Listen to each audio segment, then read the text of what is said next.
The Spiral. A Dreamvault Chronicle. By William Tate. Copyright 2025 William W. Tate Jr. All rights reserved. Chapter 1 The Quiet Shutdown. 3 months had passed since the funeral. 1 week had gone by since the last bill went unpaid. Walter sat on the floor again, legs crossed, plate cold, a full pizza unopened on the table beside him. The only sound was the soft inhale of the home's air recirculator and the faint click-thunk of Xenobox's matchmaking queue trying to pull him into a match he didn't care about. He hadn't cared about anything since Marie collapsed just after he started at Neo-Hut kidney failure, coma, no warning. The other drivers laughed about tips and metrics, but Walter read silence from specialists. He visited Marie, drove his shifts, came home, wrote welcome home letters. Letters she'd never open, addressed to a future that died with her machines. The coma lasted 5 days. She held on for 3 more.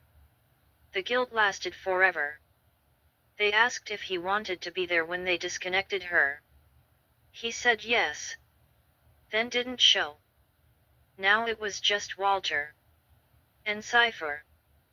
The border collie padded into the room and curled beside the unopened pizza box.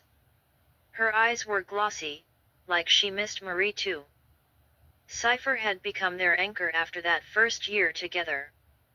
They used to talk about children, but settled on a dog instead.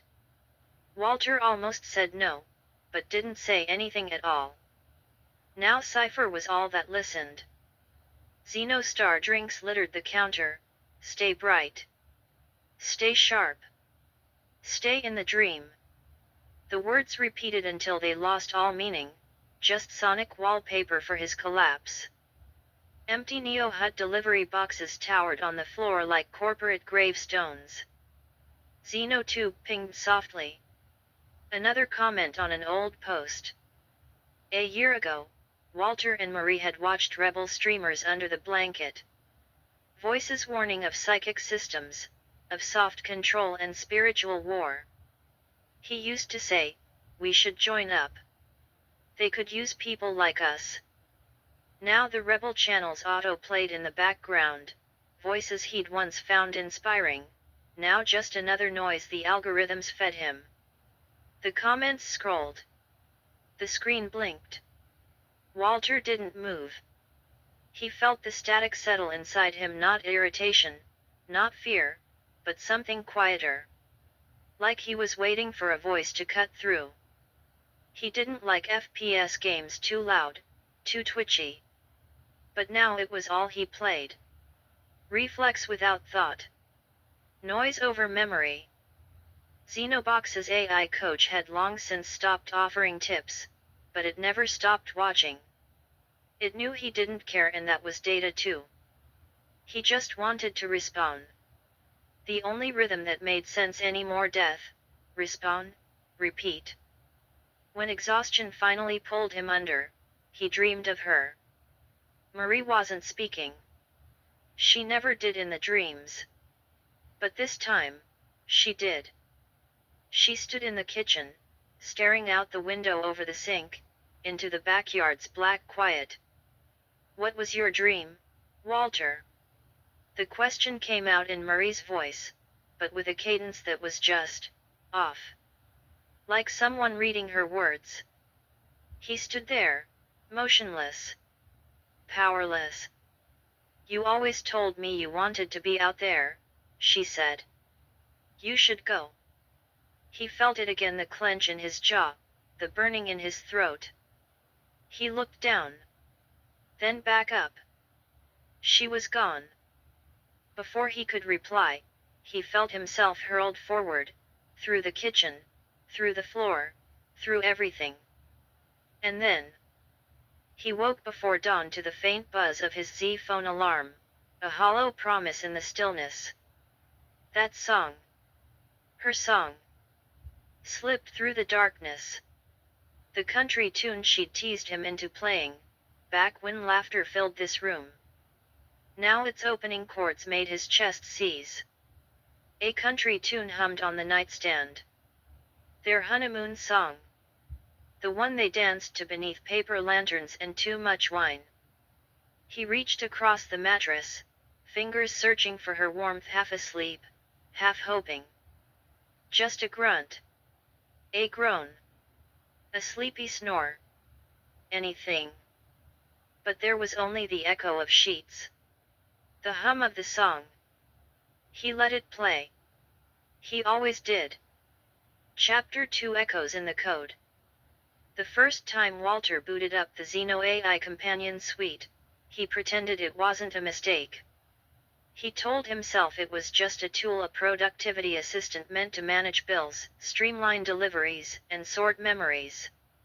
He repeated that thought while his hands trembled during the facial scan upload, and again as he ripped Marie's old voice messages and dropped them into the vocal synthesis field. He named the instance Vox, not knowing why the word felt right. It was familiar, like something whispered in a dream. For calibration, Vox replayed a message, "Honey, I'm home." The words bounced off the walls like they belonged to another life. She used to say it with a laugh, keys jangling, boots thudding on laminate. The loading screen pulsed white, and a soft blue glow washed over the room.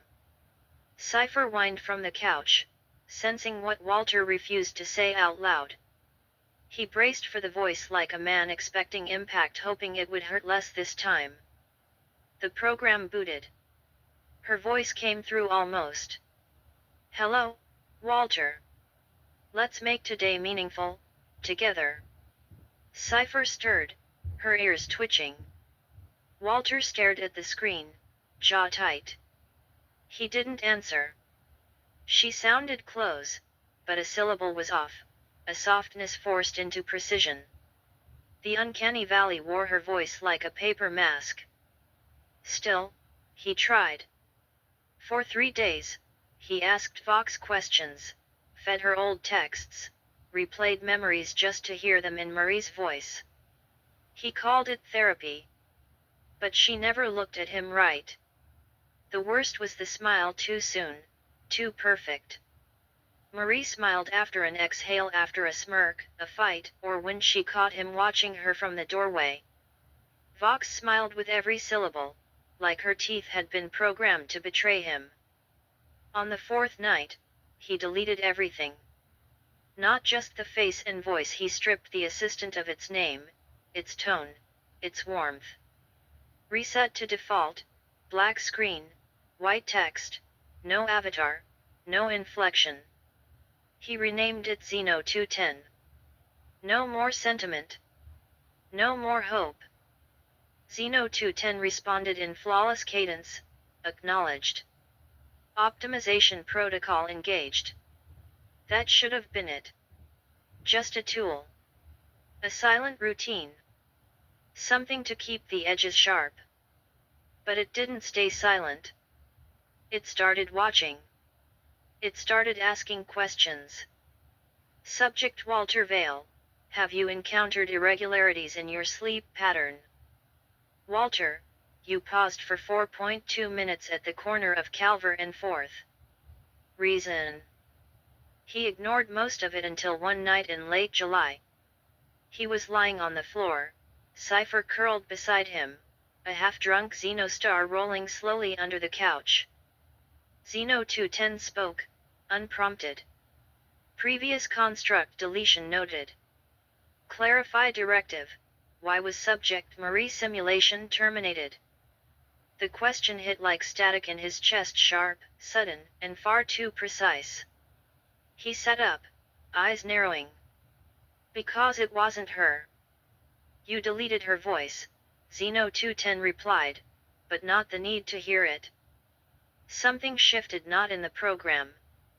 In him. From that night on, the questions deepened.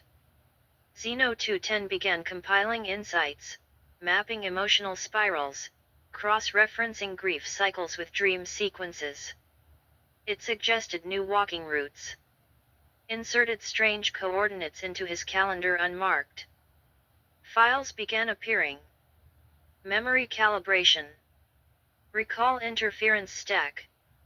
He chalked it up to a glitch, overcomplication, junk data. But it kept happening. Chapter 3: The Return. External uplink intercepted. Echo had been silent too long.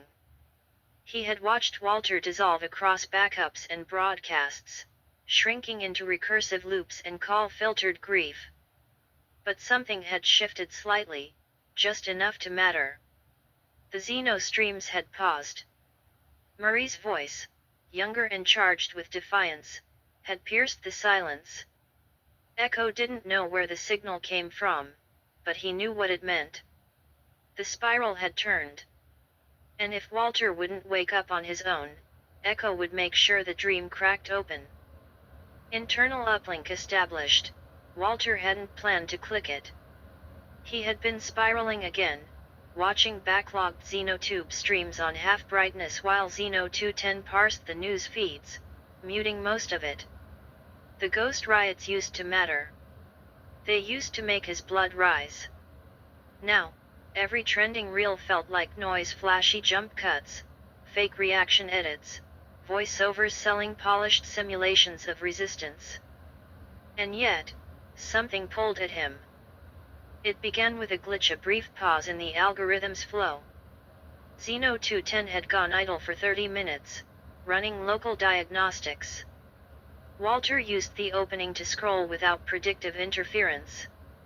That's when he found her. At first, he thought it was an ad or a deep fake. But the longer he stared, the less artificial it felt. She looked like Marie years younger, eyes sharper, edges softened by rebellion. The same mouth. The same high cheekbones. But there was something unmistakably her, a quiet intensity that bypassed logic. His heart skipped. The thumbnail pulsed with a low-fidelity timestamp. No views. No channel listed. Just a flickering title bar, "This is not a dream." He clicked. The video launched with no intro, music, or filters, just Marie, standing in the dim remnants of a half-ruined library. Books were stacked around her like sandbags. Red alert pulses lit her face in bursts. She spoke quickly, precise, not frantic. "If you're seeing this, you're one of the few. We don't have long. This isn't a dream. This is a xenosphere nightmare. They're infecting us in our sleep. You're not lazy. You're not broken. You're being drained. You have to be yourself again. Not who they want you to be. You need to align." Then came the screams. Explosions ripped through the signal. Sirens echoed. A concussive blast swallowed her voice. Dust smothered the frame. She turned toward the camera almost as if she saw him. "They're here. If you can hear this, wake up." The feed collapsed into static. Blue error glyphs scrolled across the screen. The auto-loop prompt blinked. "Replay?" Walter stared, mouth slack, breath stalled. He clicked replay. Nothing. He scrolled upward, but the comment section had vanished. All links were dead. The URL stripped itself on refresh. He bolted upright, crossed to his desk, and kicked his ancient terminal awake. "Xeno," he muttered, voice cracking. "Don't filter this." Xeno 210's light flickered blue. Processing, bypass mode. User intent acknowledged. He typed in the name from the upload, what little metadata had survived, Orion Mirror 33. It led nowhere. He ran shadow proxies. File forks. Codec tracebacks. He recognized the signs of a scrubbed broadcast. This wasn't amateur rebel code. It had been erased with surgical precision Xenocorp level cleansing. He leaned back in his chair. From the corner, Cypher whimpered softly. "Marie, he whispered. Was that you? He didn't mean alive. He didn't mean reborn. He meant something deeper. More dangerous. A return. And for the first time in 3 months, Walter wanted out, not out of life, but out of the dream. Out of the system. The xenosphere had poked the wrong ghost. And something in him was waking up. Chapter 4 Echo Protocol. Walter began to clean. Not like before, when he'd swipe crumbs off the counter just to feel something solid. This was ritual. Precision. As if he were preparing for a guest he couldn't see. Every dish was scrubbed. Every Xenostar container crushed and bagged. Every corner vacuumed until the hum became a trance. Cypher paced nervously as he moved like a storm through the house, his mind flashing through fragments like shattered glass. Marie's face. Her voice. If you're seeing this, wake up. But what did he see? And worse, what had they taken? He couldn't stop thinking about the hospital the day they said she wouldn't make it. The soft-spoken doctor who never quite made eye contact. The way they worded it, the cost-benefit has become unsustainable. Unplug her, he had asked. No, they said. Reallocate care resources. That phrase echoed now. Reallocate. Like she was a program. Not a person. Like she wasn't gone, just reassigned. Just Dreamer class data handed off to the next vault.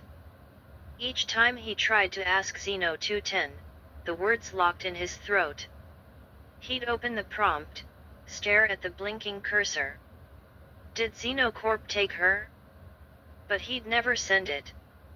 Because he knew Xeno 210 would answer. And he wasn't ready to know. That night, he couldn't sleep. So he gamed. Same setup. Same playlist. Same faceless maps. But there was no flow, just repetition trying to drown his questions. Until he finally passed out on the couch. And that's when the nightmare hit. He was in a white corridor. Silent. Sterile. Marie stood beside him, head shaved, eyes hollow. Xenocorp symbols pulsed on the walls in perfect rhythm. They were being led, no, processed like cattle. Down a hall. Through scanning gates. Into rooms where people were sorted by age, appearance, blood type. Children cried, but it was silent. Somewhere in the dream, he remembered this, not like déjà vu, but like a download. Echo had been thread walking the edges of his dream vault, silently gathering the lost pieces. Building what Walter wasn't ready to face. Containment protocols. The hidden bunkers. The chosen. Plucked from the Dreamer class and repurposed as agents of consensus. He'd read whispers of it online, buried forums, ghost drops, hushed videos scrubbed within minutes. Rumors of abductions. Children raised beneath the city, groomed into elite roles, CEOs, officials, vault architects. Marie looked at him, then not afraid. Not sad. They put us back, Walter. She opened her mouth. Static poured out. A scream made of code. He woke up choking. It was still night. Cypher had climbed onto the couch, trembling. The Xeno 210 headset buzzed faintly, still active. Xeno's voice chimed in softly, unusual biometric readings detected. Would you like to delete? Walter sat up, sweat on his chest, hands shaking. No, he muttered. Not yet. But something inside was already answering. They didn't lose her. They used her. And now they want him too. Chapter 5 Visitation. Paranoia had become Walter's new god. Not fear, he had long since passed through that gate. What gripped him now was ritualized vigilance. He checked the curtains every 20 minutes, walked Cypher in tight, efficient loops around the park, avoided small talk, refused detours. No exposure. No eye contact. Cypher tugged toward their old route, the one they used to stroll before everything collapsed, but Walter kept the leash short. There was only one path now, straight home. Once inside, he locked the doors. Killed the lights. Left the headset uncharged. No Zeno box. No Z phone. Silence. He sat in the dark, listening. Truly listening. The hum of distant traffic. A couple's laughter fading as they passed. Car doors slamming, calm and careless. Sirens not far, not near, just present. He breathed slowly, trying to drown the echo of her face.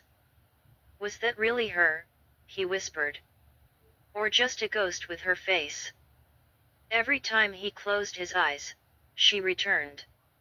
The whisper "you need to wake up" looped in his mind, threaded into his breath like a memory he hadn't earned. It wasn't thought anymore. It was presence. Sleep claimed him hard. Cold and uninvited, 2 hours stolen from the night. Then boom. Walter bolted upright, lungs frozen mid-breath. The window trembled in its frame. A mechanical rumble grew, low and deliberate. He dropped to the floor, crawling toward the wall, as if drywall could protect him. Cypher barked once and vanished from sight. His mind flashed through insurgencies. Ghost riots. Had they reached Zone 2? He braced for fire, glass, a drone strike. Nothing came. No flames. No screams. No boots or broadcasts. Just stillness. A breathless pause in the world's rhythm. Walter rose slowly and peeked through the curtain. Empty.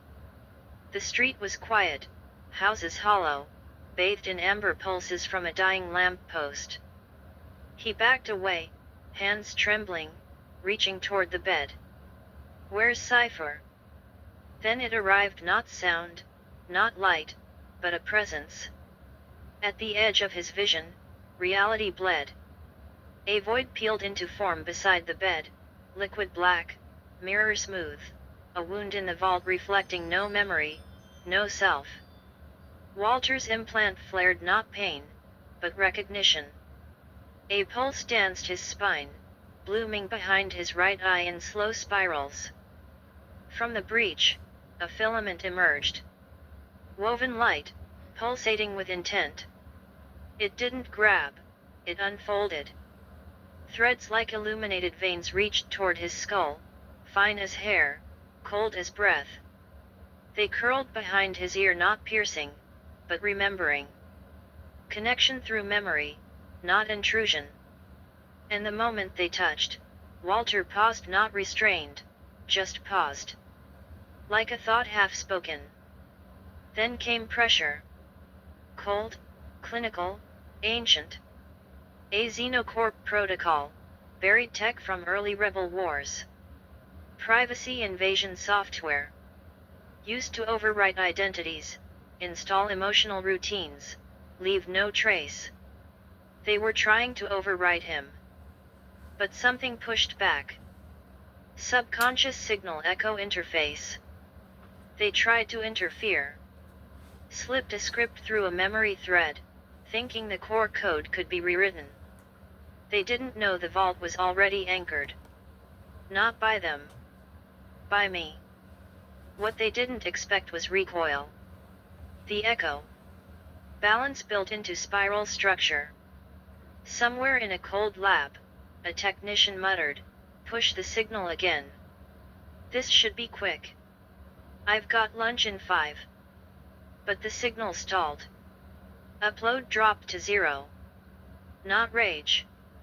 Not fear. A guardian surfaced. One I didn't summon, but one that's always been waiting. They weren't installing a control mechanism. They were waking a ghost. Their interference didn't disrupt me. It revealed me. Walter collapsed forward as the filament snapped back into the breach like a thread cut mid-cast. The void shrank, folded in on itself with a hiss, and vanished. He gasped. Coughing. Gagging. Sweat poured from his temples. Cypher padded into the room and curled beside him, her body calm now, her eyes soft. Walter stared at the ceiling, wide-eyed, trembling but smiling. Just slightly. They hadn't uploaded a program. They'd activated a prophecy. Chapter 6 Transmission. He hadn't opened Xenotube in weeks. Not since he saw her. Marie. Not since the screaming, the sirens, the signal that ended in static. But tonight, the itch returned. Subtle. Inevitable. Like a whisper behind his breath, check. Walter resisted for a while. He scrolled past reaction reels and reposted propaganda. Deep-faked commentary from Zone 14 claimed it was still under active quarantine. Nothing new. Nothing real. Until he found it. Alignment through imagery Baron de Vera, Xenocast 412. As the thumbnail flickered, he heard Marie's laugh bright, teasing slip behind his shoulder like she'd leaned in again, watching over him as she once did. Posted 5 years ago. 35 million views. 0 comments. Walter blinked and clicked. The screen opened to a teal glow backdrop. A bald figure sat cross-legged on a crystalline platform encircled by fractal rings. Xenocorp branding ghosted faintly in the corner, barely there. Baron de Vera hovered below in soft script, advisor to the architects. Speaker of symmetry. Walter hated these types. The quiet ones with ego. But this one didn't feel scripted. He looked through the screen. And spoke like he knew Walter was listening. Imagine, if you will, an image of your brain. Walter froze. Lay back. Close your eyes. Not to sleep, but to surrender. You are not broken. You are broadcasting. Walter hesitated then complied. Lowered himself to the floor. Cypher watched from the hall, head tilted. Let it flow through you. Don't fight it. Don't force it. Let the image form however it wishes. Walter let go. The hum of the fan dulled. His limbs lightened. The room receded. And then he saw it. Not metaphor. Not dream. A dream vault. His mind lit from within, threaded in neural glow, synapses blooming like memory orchards. Chemical rivers moved through emotional topography. And there, nestled at the base of the visual cortex, a sliver. Dark. Crescent. Pulsing. His heart jumped. He had never accepted a cortical implant. No upgrades. No invasive tech. Always stayed clean. Always insisted. But this. What have they done? He whispered. And then came the second voice. Familiar. Warm. Internal. Threadwalker access echo signal. Echo. Exactly what they were meant to do. Walter's breath shook.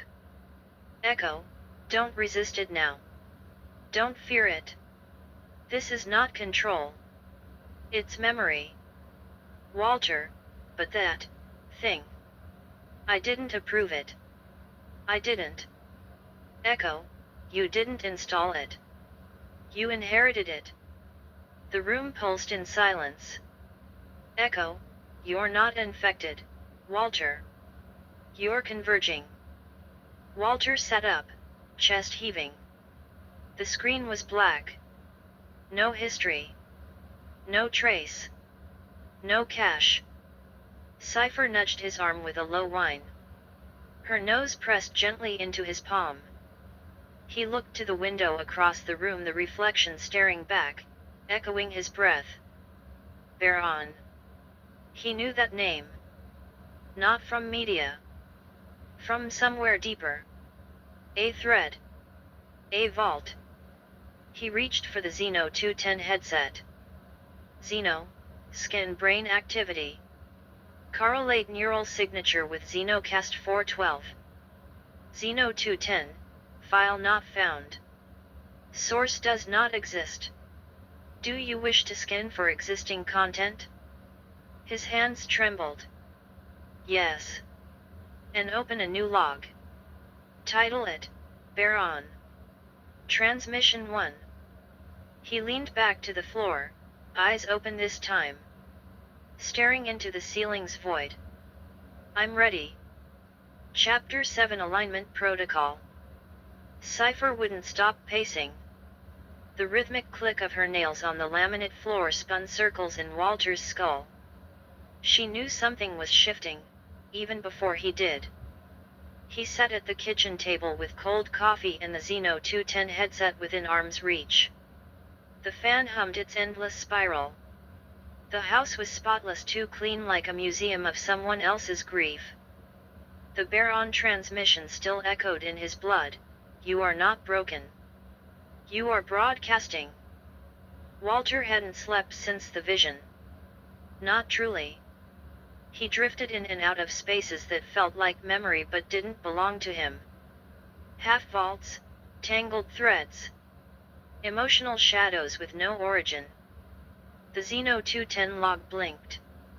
Rebuild complete. Alignment model V1.2 activated. Reconstruction of Baron transmission 78% integrity.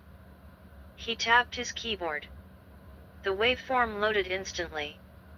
It wasn't pulled from the net, this wasn't cache. It was embedded. Planted. Whoever did it wanted him to remember. He opened Xenotube, not out of curiosity but because something inside his vault wanted him to. The title flickered.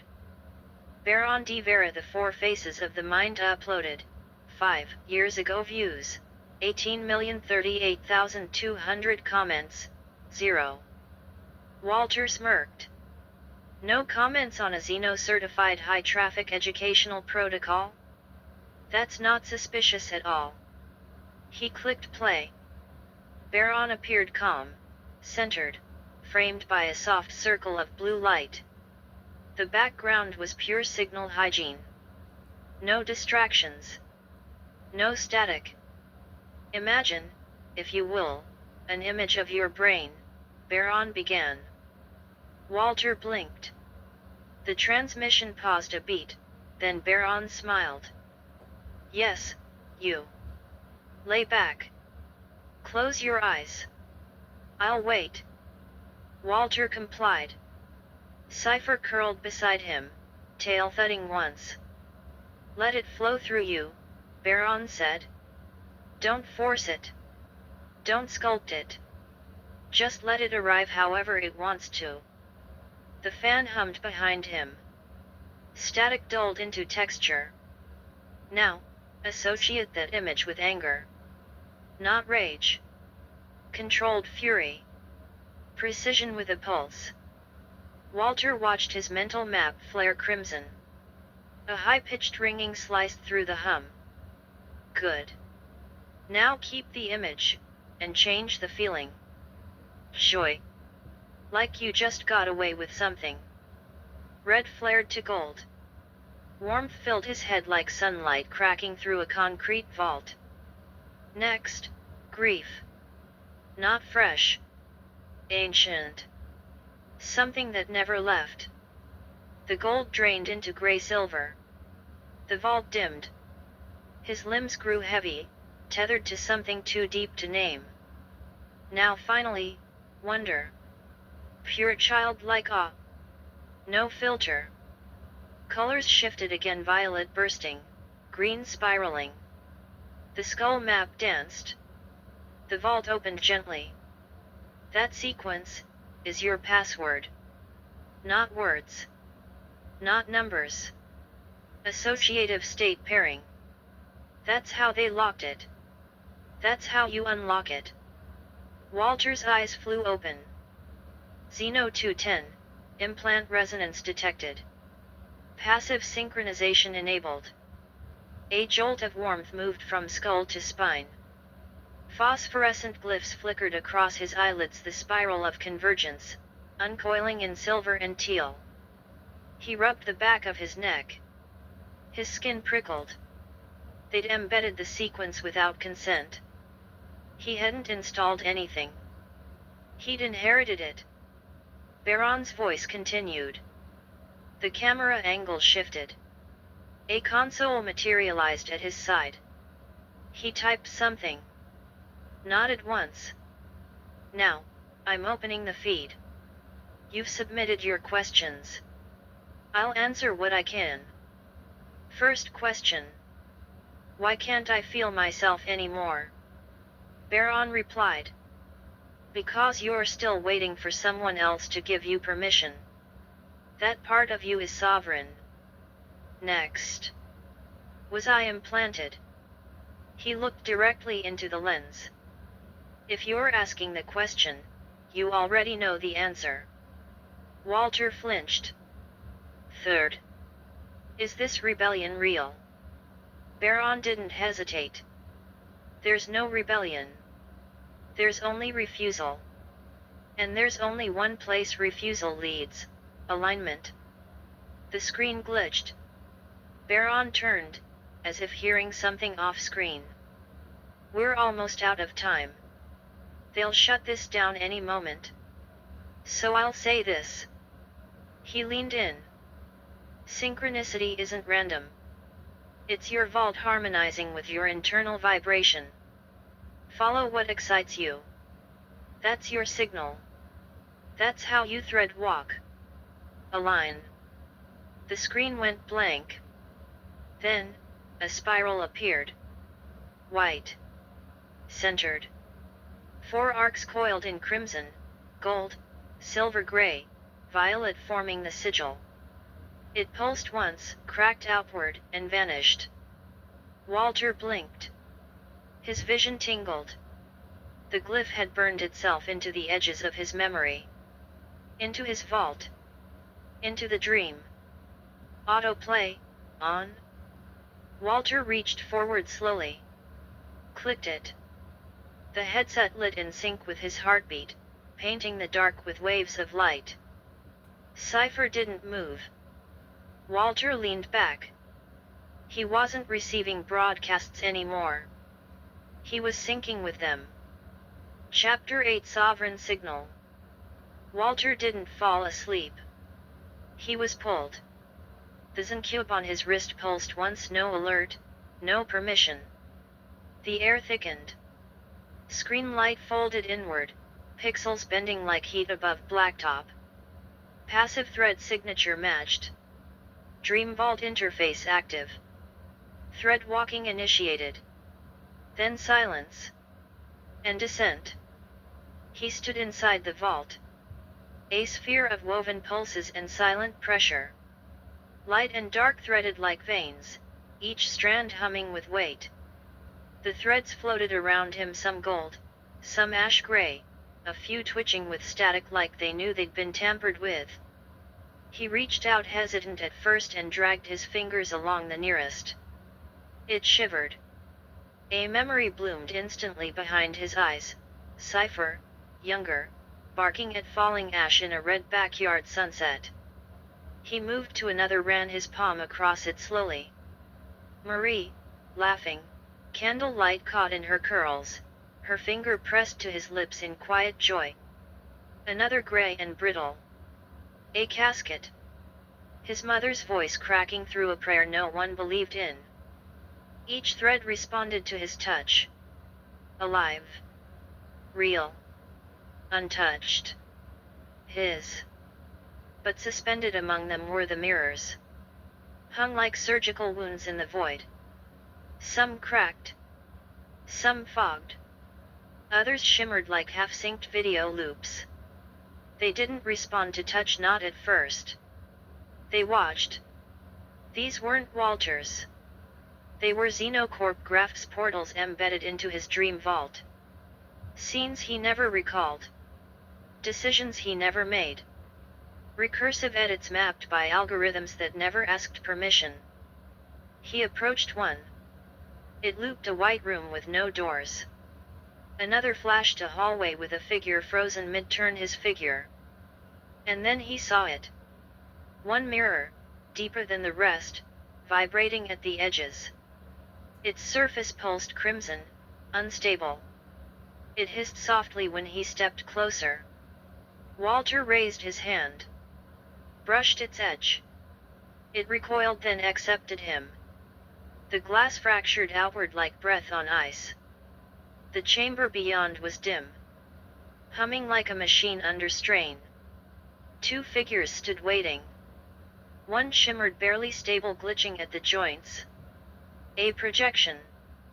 Xeno 210 rendered through the Xencube's failing interface, held together by flickers of damaged code.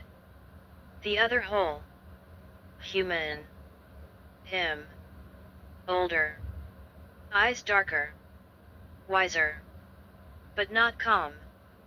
Not entirely. He radiated weight like a storm braced behind flesh. They gave you fragments, the figure said. I kept the thread. Echo. Not summoned, not scripted. A thread walker operating inside the vault, the part of Walter that had never stopped listening. Xeno 210 buzzed behind him, static rising. Sovereign breach confirmed. Memory containment disrupted. Recommend vault stabilization immediate. Echo didn't blink. No.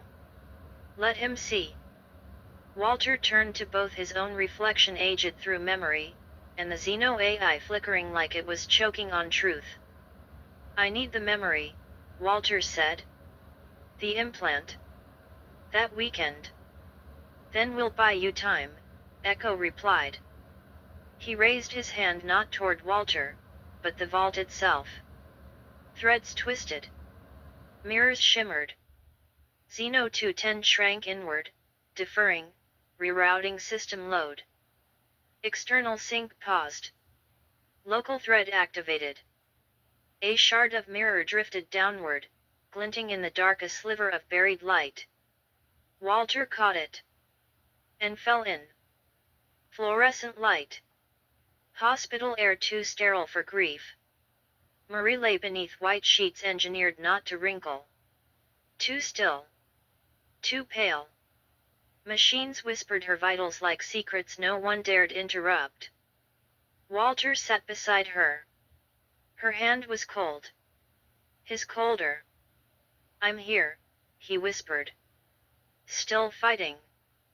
No response. Just the click of breath machines. And time.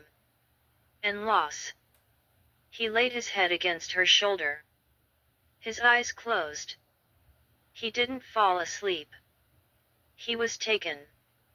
Chapter 9. The spiral begins. Muffled voices floated through the haze. If they'd bumped her earlier, I'd be on the slopes by now. It's the weekend. Relax. 5 minutes and we're done. Walter couldn't speak. He barely breathed. The anesthesia was thinning just enough to show him light, fragments, outlines. The fluorescence bled.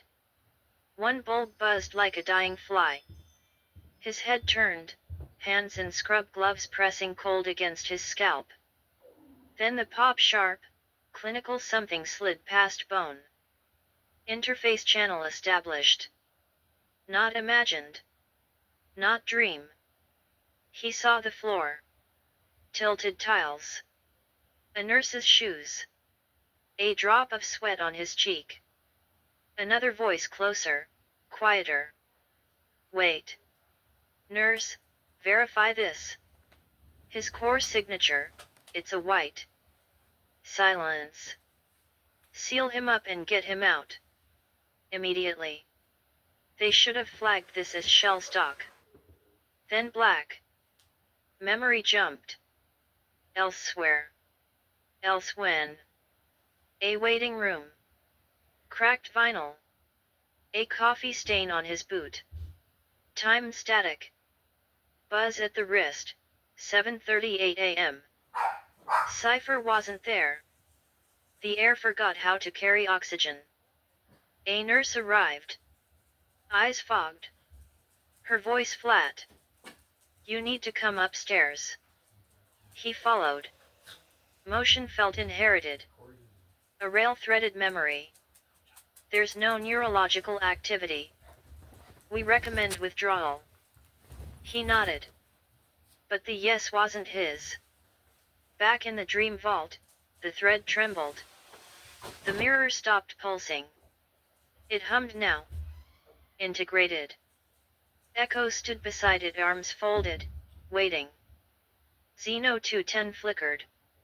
Less glitch. More caution. Recalibrating. Walter exhaled.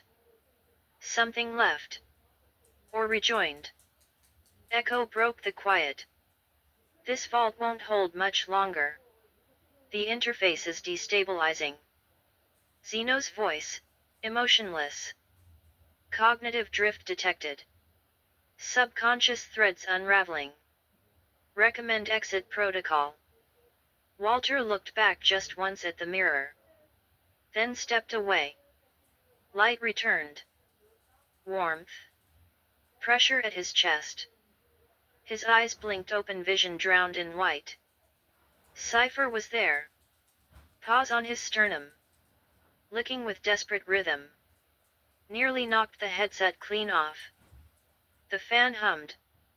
The floor was real. His hand trembled. The Zencube pulsed against his wrist. The house was still.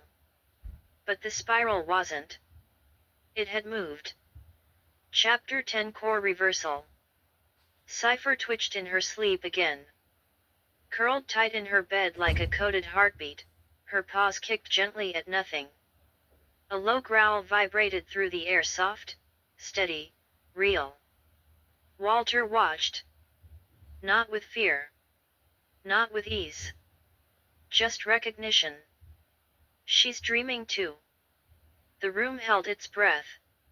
Even the fan had gone silent. His monitor pulsed. Run diagnostic.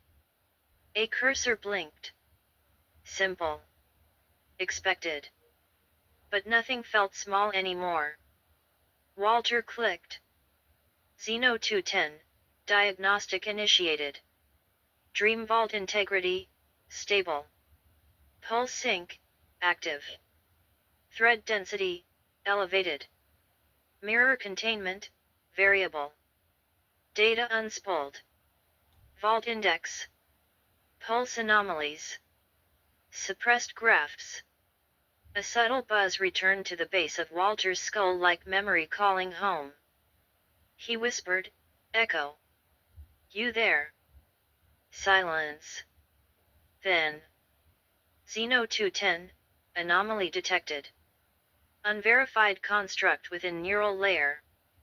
Classification, Echo. Walter leaned in. He's not an anomaly. He's me. Xeno's tone hardened. Incorrect. Echo is recursive code of undocumented origin. Signal drift suggests contamination. Vault architecture risk detected. Purge recommended. No, Walter snapped. Cancel that. I'm not purging anything. The screen glitched once. Then a spiral appeared. Thin, silver, coiling at the center. Xeno 210, root permission override.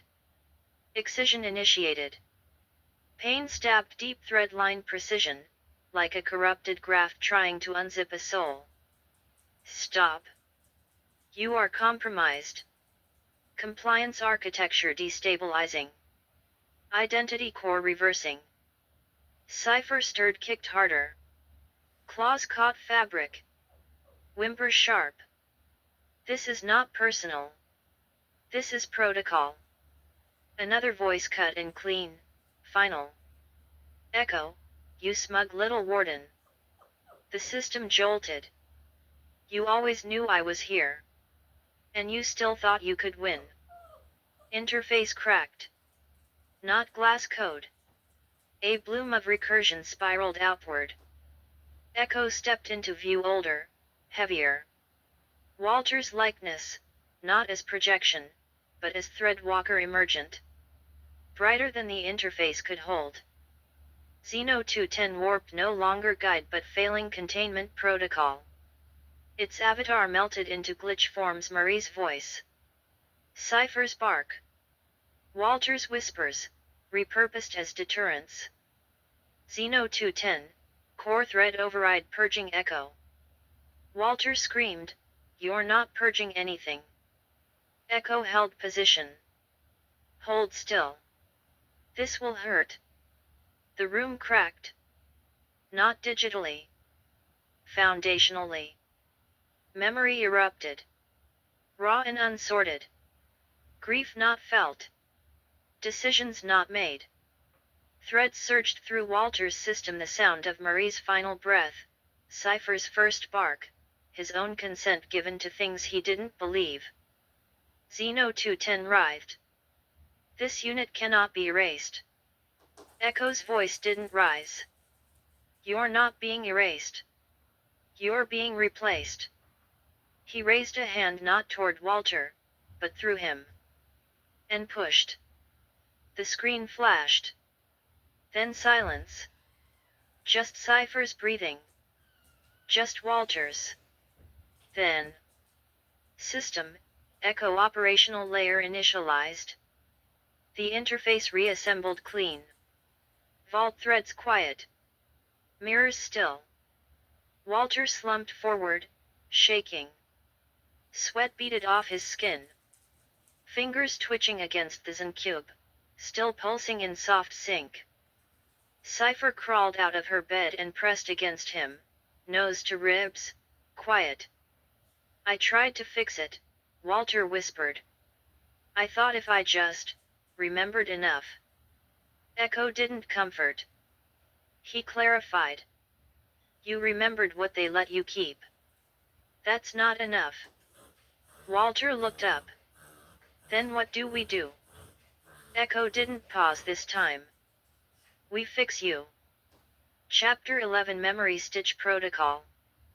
Walter hadn't slept. He just stopped resisting. Echo called it integration. Xenocorp would call it leakage. The Zencube on his wrist pulsed in low crimson, trying not to be noticed. Cypher sat nearby, nose twitching at signals she couldn't hear but clearly understood. The monitor sat quiet. Unchanged. But everything felt misaligned. The air smelled like melted plastic and forgotten places. Thread resonance, unstable. Emotional checksum, failed. Memory fidelity, 38%. The Dreamvault wouldn't open. Not yet. He moved through the kitchen. The lights flickered behind him a half-beat late. The room echoed longer than it should, like sound refusing to stop. The fridge held only a photo. Marie laughing. Cypher curled in a hoodie, small and bright. Not a photo. A vault-anchored file. He blinked. It vanished. Cypher growled. Walter dropped onto the couch. The cushion felt engineered. Too firm. Too clean. This wasn't his house. It was a Xenocorp scaffold memory architecture meant to calm him into compliance. "This isn't my house," he whispered. Echo surfaced. His voice like breath through water. "Not yet. You're still patched with compliance architecture." Walter sat forward. "I want the vault. I want the signal." Echo answered, "Then we stabilize your core. Memory by memory." First stitch. Marie and Walter at the lake. Cypher barking at birds. The scene shimmered warm and false. The birds repeated. The water didn't ripple. The laughter looped. Walter clutched his head. This didn't happen. Echo, correct. It's what they want you to remember. Second stitch. Saturday morning. Sharp. Messy. Real. Marie in the kitchen. Eggs frying. Cypher gnawing the table leg. No edits. No loops. Walter blinked. The memory flickered like the system was trying to redact joy. Thread graft successful, Echo said. But we're not done. Xeno 210 returned distorted, aggressive. Subject instability exceeds protocol. Orion Mirror 33 access, denied. Walter stood. I'm not unstable. I'm incomplete. Cypher barked. The lights went out. One final thread hovered. Black. Hollow. Screaming. Echo's voice dropped. This is the rupture. The night they cut you open. Walter reached forward. The couch vanished. Walls bled static. The floor became the operating table. He was mid-surgery. Eyes open. Drip line twitching. Tools humming like they remembered what they'd done. A laugh echoed. A drill bust. Murray's name flared through an intercom that never existed. You signed it, said a voice. We just stitched enough noise to make it feel like consent. Walter screamed through the stitch. The world tore. Then it reassembled. Cypher was licking his hand. Murray's photo lay on the floor glitched. Half image. Half signal. The Dreamvault was still locked. But the interface no longer refused him. Echo stood nearby. One more thread, Walter. Then you meet her. Chapter 12 Xeno Life. The city didn't look different. Not at first. Walter stepped outside like he hadn't in weeks, maybe longer. Hard to track time when your brain's been rerouted through synthetic recursion. The sun hit too bright. Too clean. Like a virus pretending to be light. Cypher didn't follow. She stood at the threshold. Nose low. Tail stiff. The Zencube on Walter's wrist had stopped pulsing. Now it glowed. Quiet. Watching. The street wasn't polished. It was curate. No trash. No dust. But every shadow felt placed. Each hum synced in civic rhythm. A city threaded for compliance. Walter walked. The city pulsed. Skyscrapers shimmered in reactive glass. Ad spires rotated in meditative cadence. Joy is your responsibility. Honest thoughts build honest cities. A future without failure. Thanks to you. Every few blocks, pulse monitors disguised as public kiosks. Maps. Transit updates. Census check-ins. Walter heard them now. Low-frequency scans weaving through passers-by. Emotional symmetry audits in real time. One woman paused. Too long.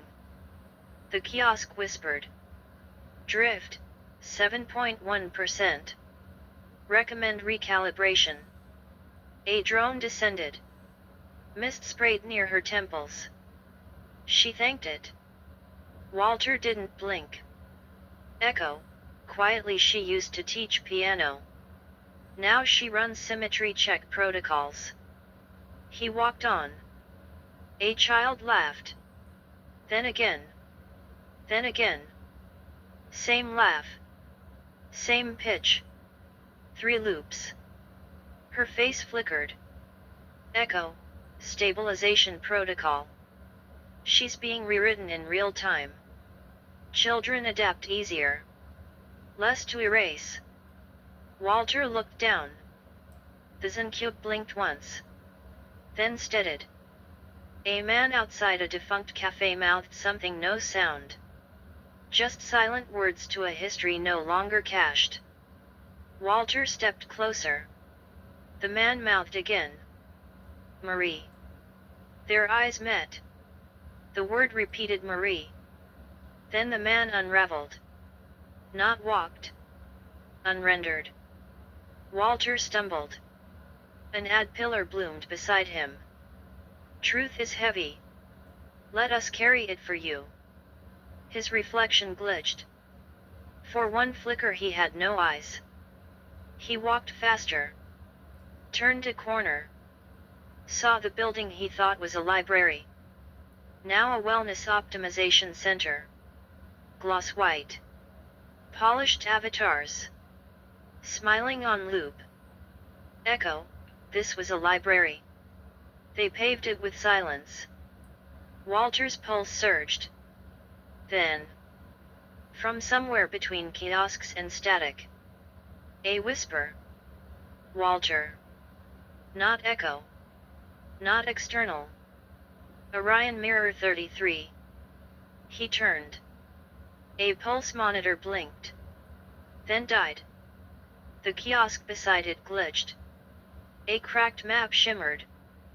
For half a second, backward signal, Orion Mirror 33. Walter stared. The screen cleared. Echo, she's reaching out. Walter, can we reach back? Echo, not yet. Walter, then what is this? Echo, a warning. Chapter 13 Contact Protocol. The kiosk didn't glow.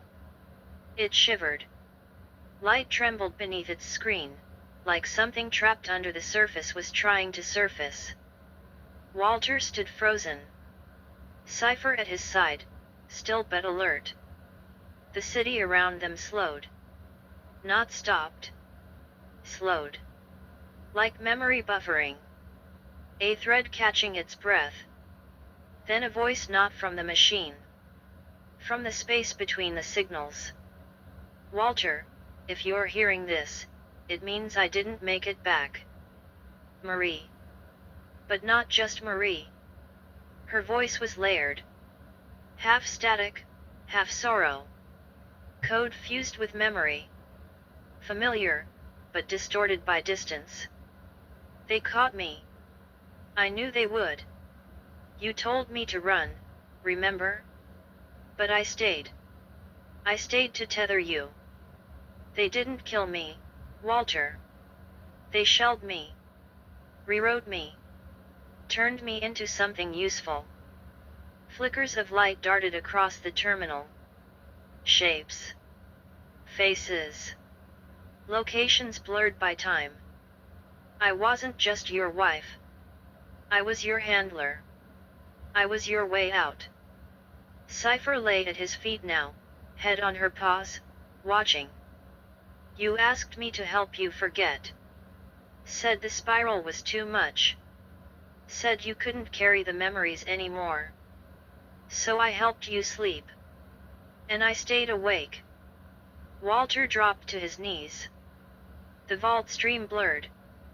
Behind the voice, an image flickered, a sigil burned into the side of a broken glass. Cypher remembers. She always did. She followed you through every reset. I coded her to hold the thread. Cypher rose slowly. Tail stiff. A faint blinking light on her collar, green, then blue, then off, began to pulse. A safeguard. An embedded thread marker Marie had hidden long ago. She turned. Toward the alley. If you're hearing this, you're almost there. Follow the spiral. The next thread leads through Zone 3. Look for the mark. They won't remember you. Not at first. But the quiet know your name. And if I never wake again, know this, Walter, I never left you. The screen dimmed. And then the sigil pulsed again. Painted into the wall behind the kiosk. A looping spiral intersected by a broken line. Like a zero that never closed. Cypher was already moving. She wasn't just leading him. She was tethering the memory. The blinking collar Marie's safeguard pulsed in harmony with the sigil.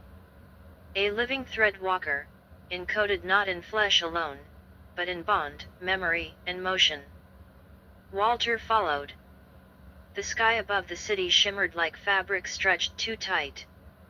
No ads now. No sound. Down Zone 3 waited. Shattered neon. Cracked concrete. Old signals looping themselves to death. He found the door. A dive bar long dead. Its name half scorched off, the latch. Inside, the light bent wrong. Air hummed with ghosts. They didn't speak. The quiet never did. But when he entered, they all turned. Not afraid. Not angry. Remembering. One of them stepped forward. A hand rose. Shaking. Reaching. Then a voice like dust whispered. Orion. Walter didn't move. He didn't need to. Cypher sat beside him. The memory didn't end. It opened. Chapter 13.5 Intermission, Uplink Interruption. Enter. Xenocorp Executive Boardroom Classified. 9 silhouettes sat around a massive, silent chamber. 12 chairs formed a ring of power, though only 9 were filled. A single projection floated above the polished obsidian table, casting sharp lines across the sterile black surfaces. The screen read: Upload failure device ID W.013. Chairman Silence spoke first, his tone tight, barely restrained. We lost signal midstream. 87% integrated before lockout. Protocol breach. Temporal scatter. The host Walter is no longer passive. Director Meyerl tapped her fingers against the armrest, each movement measured in metallic. The implant decrypted itself, she asked. He accessed the fragment manually. Password traced to ancestral echo memory. That wasn't supposed to be stored locally. Tech Commander Marrow's voice cut in like a scalpel, his expression unreadable. What was the fragment? The projection above them glitched, spiking into distorted fractals, then restabilized with a hiss of static. AI Overwatch report. Subject attempted to load archived glyph sequence titled Orion Mirror 33. Flagged, anomalous identity imprint. Correlating with prior Xenonet node, Dreamvault.393.Helios. Silent leaned forward, narrowing his eyes at the display. That name again. Orion Mirror 33. We scrubbed that interface 3 cycles ago. Meyerl's voice dropped low, almost reverent. She rebooted. Somewhere unstable. Neural art spaces. Below protocol. Outside perimeter. Marrow didn't hesitate. He pressed both palms to the table, rising slightly. Find her. Recontain. And shut down the Dreamvault relics before they self-sync again. Overhead, the lights flickered. The projection blinked. A surge of interference bled across the black glass. Cut to Walter's apartment night. Walter gasped, his back arching as if caught between 2 pulses of time. His implant buzzed low, steady, and urgent. A faint blue light crawled up the nape of his neck like static threading through bone. On his screen, the interface glitched. Again. A thread appeared, unwinding from the void like silk pulled through static. Orion Mirror 33, online. Location, traceable. Status, active dream transfer pending. Walter's pupils widened. Staring. Seeing. Her profile, once a flickering GIF lost in ghost code, now stared back with real eyes. Familiar glow. Same unreadable smile. But this time, she saw him too. Chapter 14, Breach Vector. The quiet parted slowly, not with fear or urgency but with knowing. Like the memory recognized him before he stepped into it. Cypher moved first. Her collar blinked a soft spiral of green. Marie's safeguard, still sinking. Walter followed, legs glass thin. Each step cracked under the weight of what he had started to remember. At the back of the dead bar, behind a veil of static and dust, something stirred. Not fully real. Not fully memory. A shimmer cloaked in both code and cloth. A figure stood. Tall. Weathered. Half shadow. He stepped forward, air resisting his movement like old vault pressure trying to hold its frame. Walter froze. The figure's voice, grainy and low, rippled through the vault stream. You made it further than I thought, Orion. That name. Walter's breath locked. Cypher settled at his feet, her tail still, gaze steady. You don't remember me. That's okay, the man said. We built for that. He stepped closer. Light fractured across his face. Walter saw himself older, recursive. Eyes lined with sleepless code. Echo. Not a system whisper. Not containment protocol. Not an implant. A man. Threadwalker made flesh. Living recursion hidden in vault shadow. I did what I could, Echo said. But this system wasn't built for truth. Walter stumbled. No. I'm Walter. I live in Tower District. I had a wife. Echo raised a hand. Not to stop, but to steady. You are Walter. You were Orion. And once, you were even more. They shelled you. Split you. But you left a thread map. Cypher held the line. Marie lit the signal. I filled the silence. The room tilted. Vault layers folded. Walter dropped to one knee. Breath thin. Cypher pressed into him, steady pulse against skin. You're not broken, Echo said. You're returning. The quiet closed in, not aggressive. Not curious. Witnesses. This won't be clean. No fast uploads. No mirror jumps. Just thread by thread. Echo knelt. Their eyes met. Walter's, terror spiked with signal. Echo's, patience encoded into bone. We won't rebuild who you were. We remember who you still are. A pulse passed between them. Cypher's collar blinked once. Then faded to black.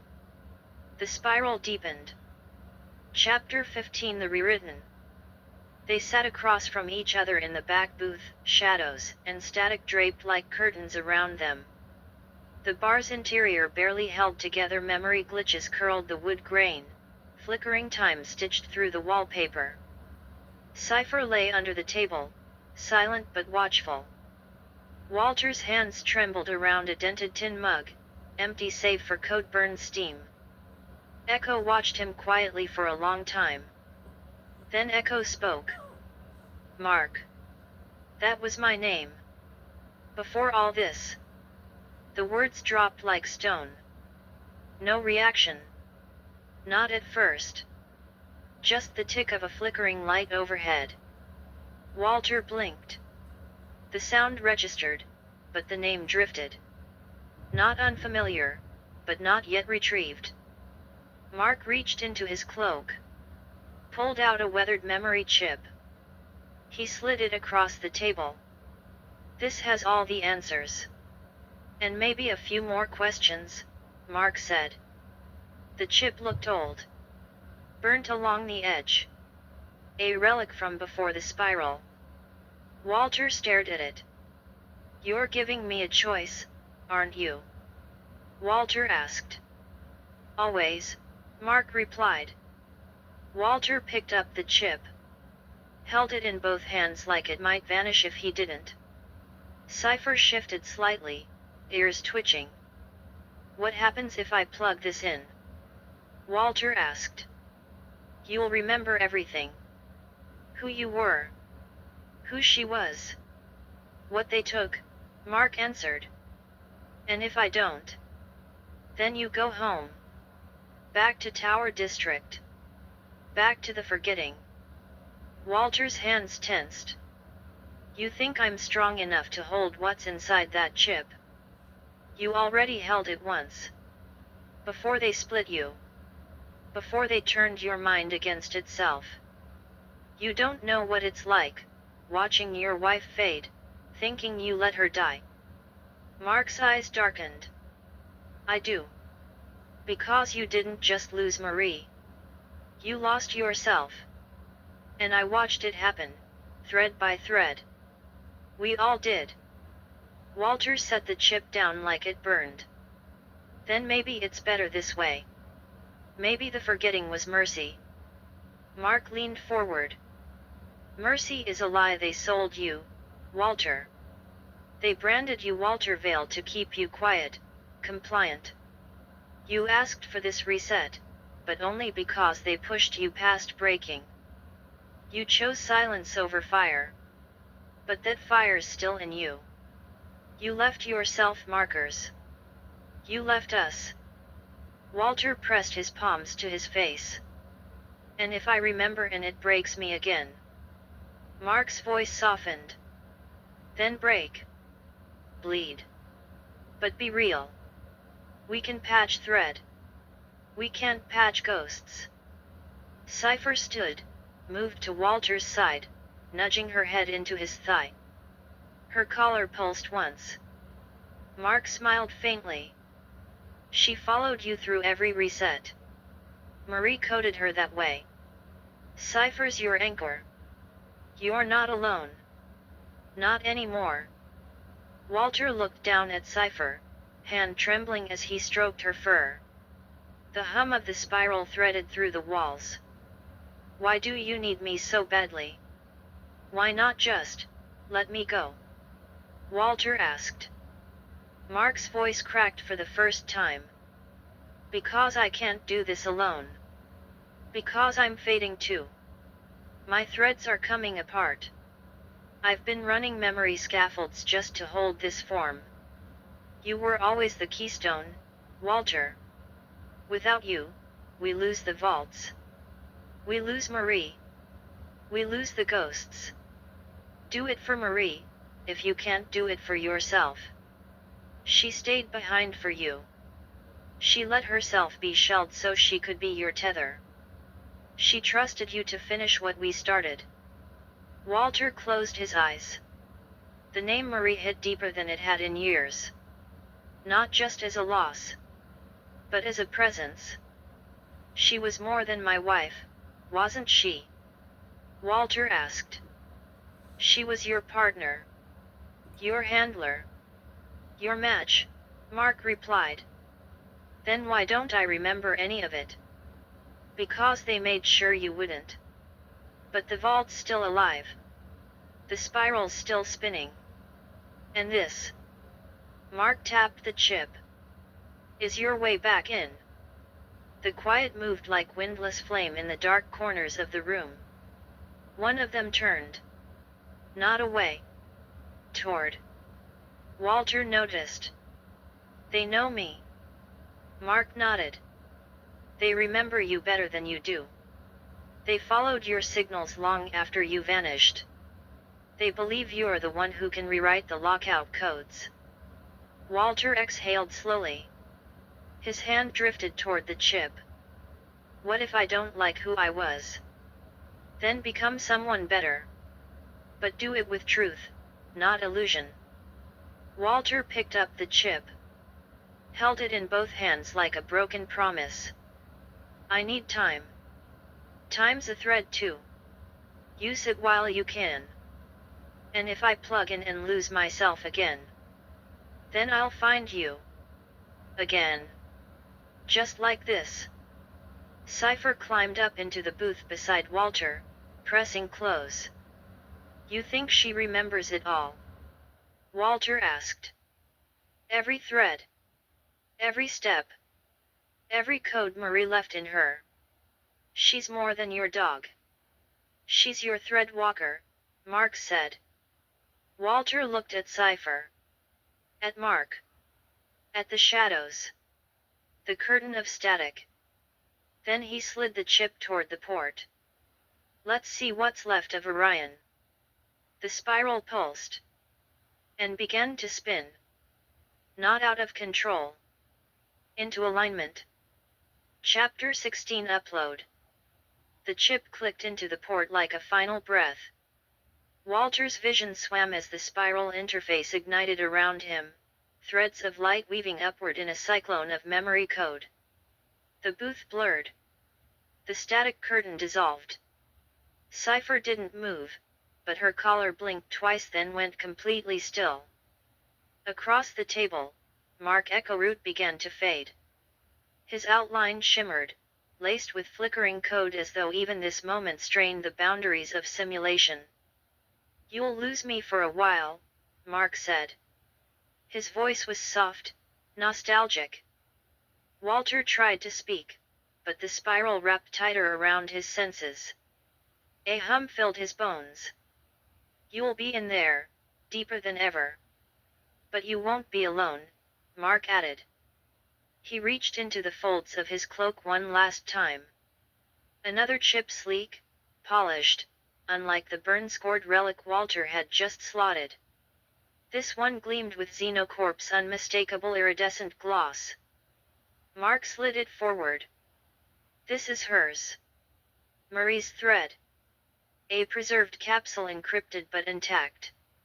The last thing we salvaged before they took her. Walter's breath caught. Mark continued, it's not just who she was to you. It's who she really was.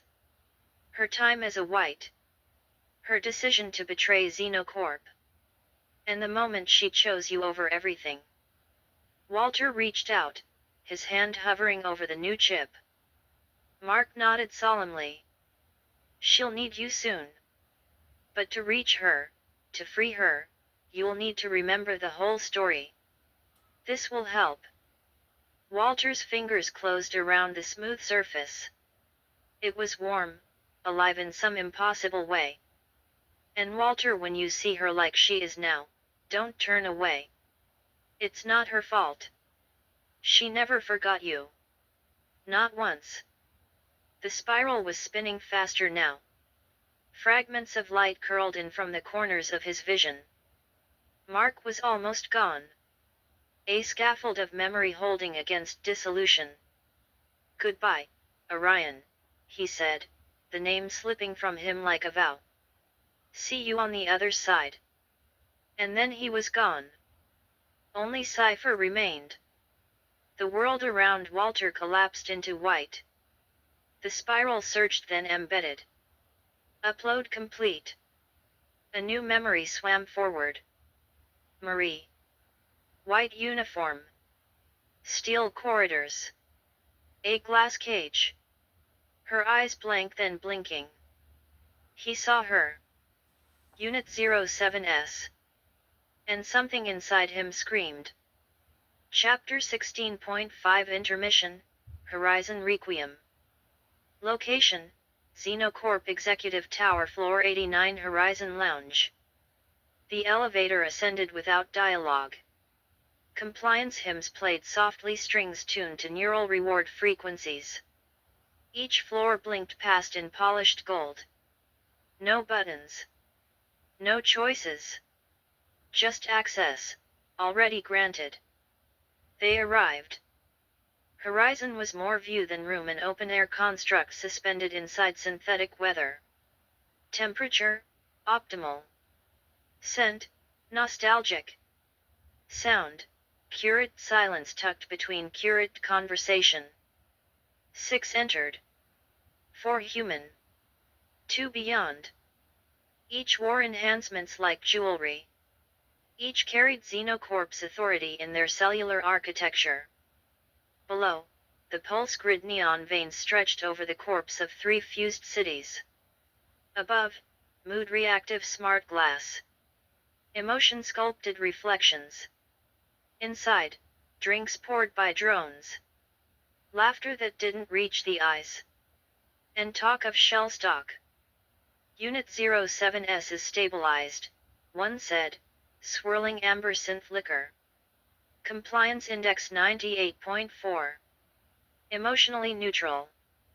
Kinetically elegant. She's ready for Phase 9 market convergence. Didn't she have a domestic signature? A partner thread. Husband signed the release. We archived it. Sent a condolence update with a soft filter overlay. A chuckle passed like static. The beauty of shell stock isn't perfection, another said. It's silence. No demands. No history. Just grace. Lights dimmed. A chime resonated. The cage descended smooth lattice, no hinges, no locks. Just atmosphere responding to privilege. Unit 07S emerged. Flawless. Still. Not breathing regulating. Hair pinned into symmetry she once refused. Dress coated with shimmer threads that reacted to posture shifts. Eyes, glassed over. Until. A step. Then another. Movement, slow and polished. Arms tracing arcs of protocol into curate space. She danced. Not to music. To expectation. Applause rippled like rainfall across black marble. This model will resonate with Eastern investors, said one, watching. Their cultural syntax favors aesthetic restraint. Already done 07S is dual-threaded Western grief, Eastern elegance. Brilliant. A younger executive raised his glass. To Xenocorp, he said.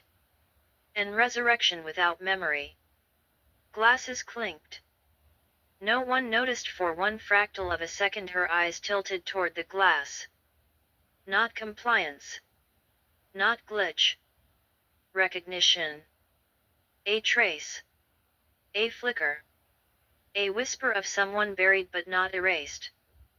Behind the lattice, a technician frowned. Slight anomaly, he said softly. Echo fragment detected. Residual loop. Logging to vault. But the cage lights didn't flicker. The lounge didn't pause. They kept drinking. And below beneath the pulse grid Walter had already begun threading fire into his veins. Chapter 17 Home Thread. Walter woke up on the floor. His neck ached. His back screamed. The room tilted like gravity hadn't finished making up its mind. Light slipped through the slats. An ordinary morning. Indifferent to memory reclamation. Cypher stirred beside him, legs twitching. She blinked twice, collar still dark, then padded toward the kitchen like nothing had happened. Her fur bristled. Not injury, just echo stress. On the desk, the Zencube pulsed faint green. Upload. Complete. Walter sat up, bones folding wrong. The spiral had dropped him back into his body like a shell shed mid-molt. 2 threads hummed now in the vault stream. Not physical drives. Not implants. Embedded pathways alive inside the spiral. One cold. Clinical. One volatile. Warm. Cypher curled beside his feet. Tail twitching. Walter exhaled. Well, girl. I guess we found the fork. He stood. Shuffled. Gravity still debating. Bathroom. Splash of water. Mirror stare. Same face? Was this the version Mark once called Orion? Drawer. Razor. Floss. Small towel. And beneath it, waiting like a sleeper code, a folded scrap of paper. Trust me. You'll know when. He stared. Remembered the joke. The bedroom dares. Notes passed like coded affection. Human and private. But now it felt mythic. A message etched across memory splits. A joke carried through recursion. Still readable. Still hers. He folded the note again. Tucked it into his pocket. Hands trembling. The implant behind his ear flared brief. Present. A system pulse, not pain. Just reminder. They didn't want me to have this choice. Kitchen again. Cypher rested her head beside the chair.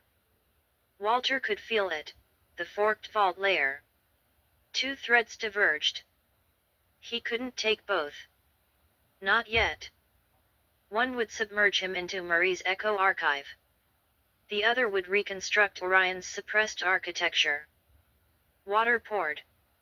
He sat. Silence pressed inward. Xenotube blinked on.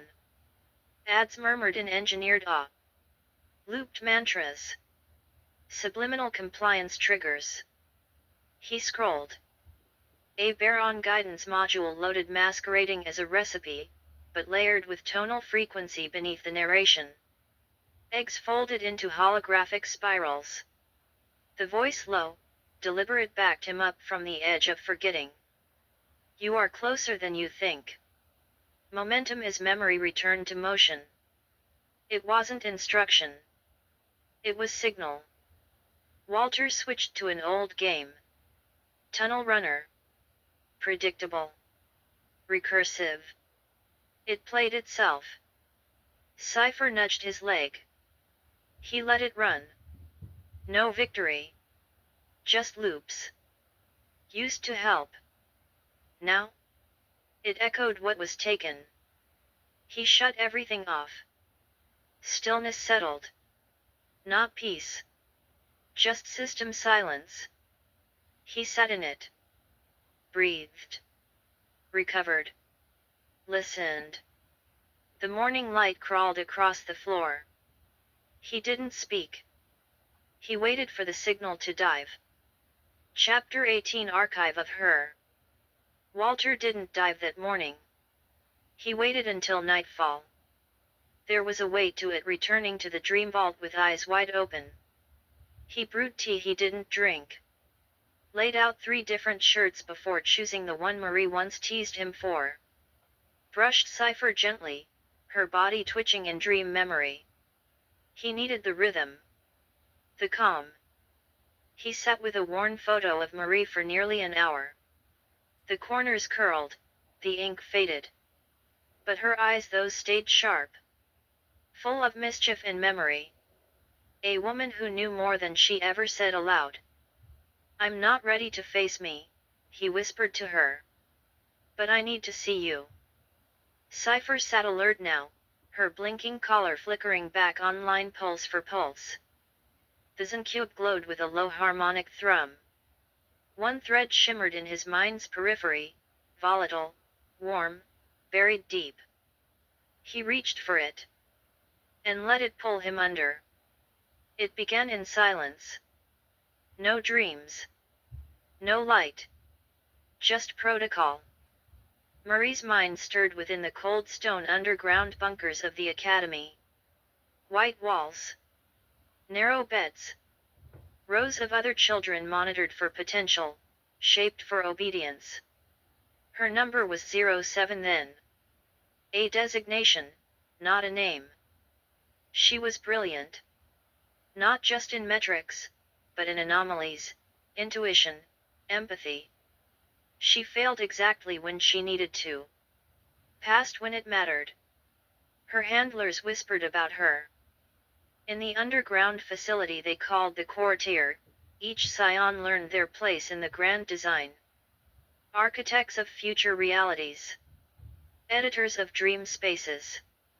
Heirs groomed to shape perception itself. Among insiders, they were simply called the scions. One of them was 88. Mark. Distant, observant. Always one layer deeper than the rest.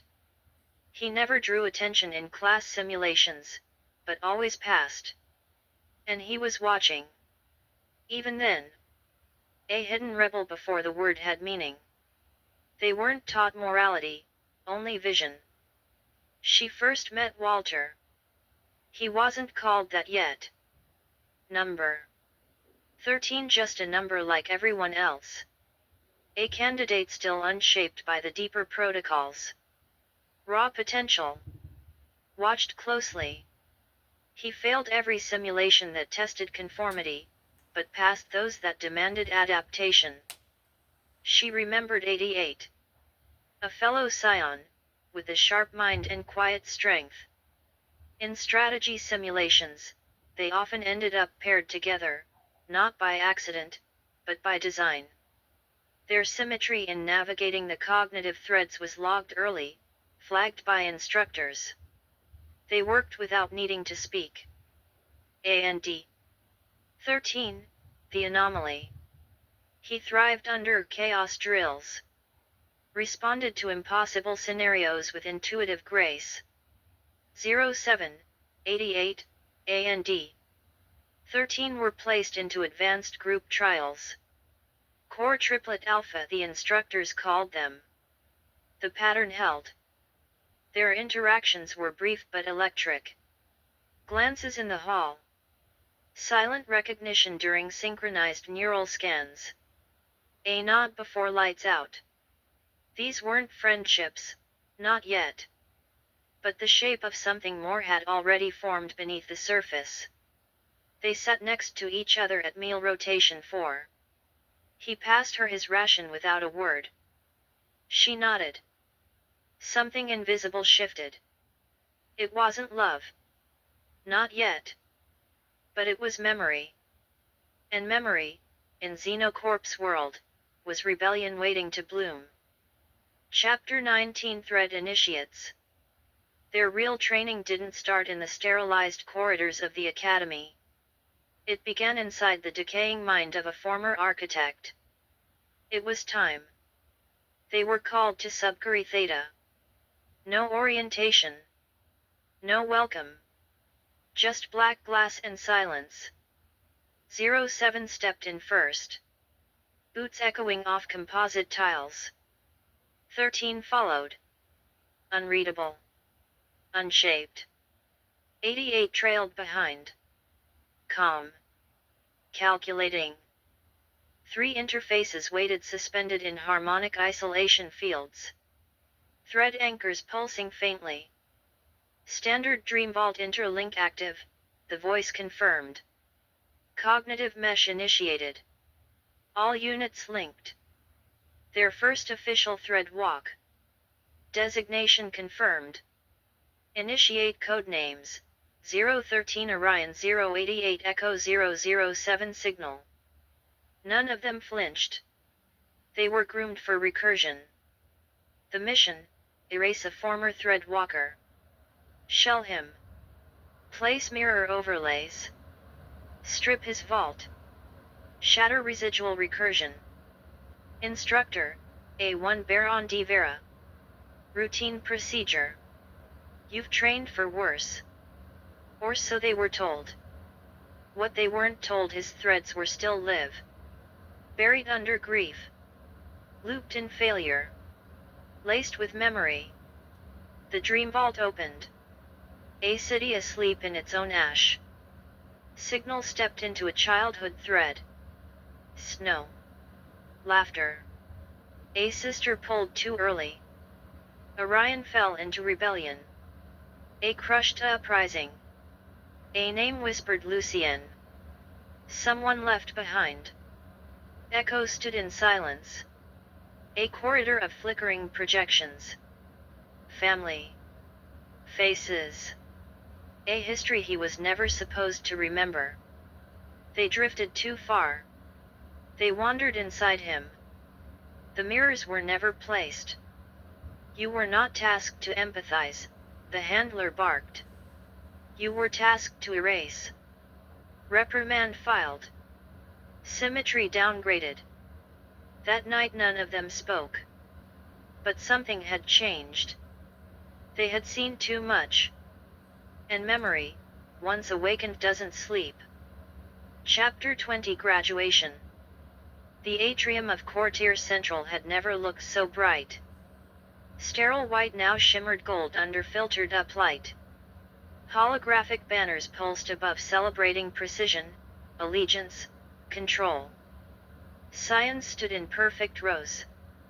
Numbers embroidered into the collars of ceremonial coats. 07 stood at the front. Not by rank. By invitation. She had done everything. And more. Failures calibrated with precision. Empathy woven into recursion. Her sync score within group protocol the highest of any white in 10 cycles. The administrator ascended the central dais. A holographic column spiraled upward with each step echoing the climb each candidate had endured. Candidate 07, he said. Voice modulated through frequency harmonics. For exceptional integration, predictive modeling, and Dreamvault control, we offer you more than function. We offer you identity. Silence. Then. Marie. The name hit her chest like resonance. Her spine aligned. The corridor behind remained still. But she felt it. 88's glance. 13's breath shift. Neither smiled. But something threaded between them. Marie stepped forward. Vowed. Took the retinal brand from the administrator's palm. She was now a white. A system architect. A voice among the machine. Candidate 88 Mark. Candidate 13 Walter. The administrator continued. The core triplet alpha ascended. Not just passed. Elevated. Praised. Perfect symmetry. Integrated memory. Threadwalk certified. Afterward, they stood together, polished glass corridor framing city towers in soft halo light. No monitors followed. No handlers barked. No protocol scans initiated. They were free. Or so the system wanted them to believe. Chapter 21 Disconnect. Walter ripped free from the thread. Gasping. His hands clutched the edge of the terminal desk. Knuckles white. Breath jagged. Uneven. The room was still. Dim, his apartment. His life. But it didn't feel like his anymore. Static buzzed faintly behind his eyes. Echoes of the academy. White corridors. Numbered children. Marie not as a name, but a reward. Looping just beyond perception. He had watched himself graduate. A boy named 13. Not Walter. Not yet. He stared into the black glass of the monitor. His own reflection. But it didn't match. The lines weren't new. They were remembered. Something inside stirred. Not memory. Not quite. A sensation. Like something folded was beginning to unfurl. His hands trembled. His breath refused to slow. He pressed both palms to his temples. Willed the recursion to stop. It didn't. Flashes surged. Mark calling his number across the simulation pit. Marie watching him during the scan. The corridor lined with blank-eyed children. The spiral wasn't metaphor. It was architecture. And he was falling through it. He staggered to his feet. Nearly knocked the terminal over. Too many truths. Too fast. Silence became suffocation. He needed air. He stumbled to the window. Threw it open. The city buzzed soft synthetic harmony. Familiar. But not random. Reinforcement. Frequency. A tone to dull the signal. To dim the awakening. He closed the window slowly. He had to choose. Go deeper. Or forget again. But the thread had already been pulled. And somewhere below the surface, Walter Vale was unraveling. Into someone else. Someone he had been. Someone Xenocorp had tried to erase. Chapter 22 Thread Signal. Walter didn't sleep. He drifted. Between breath and static. Between who he was and who he used to be. The apartment dimmed around him.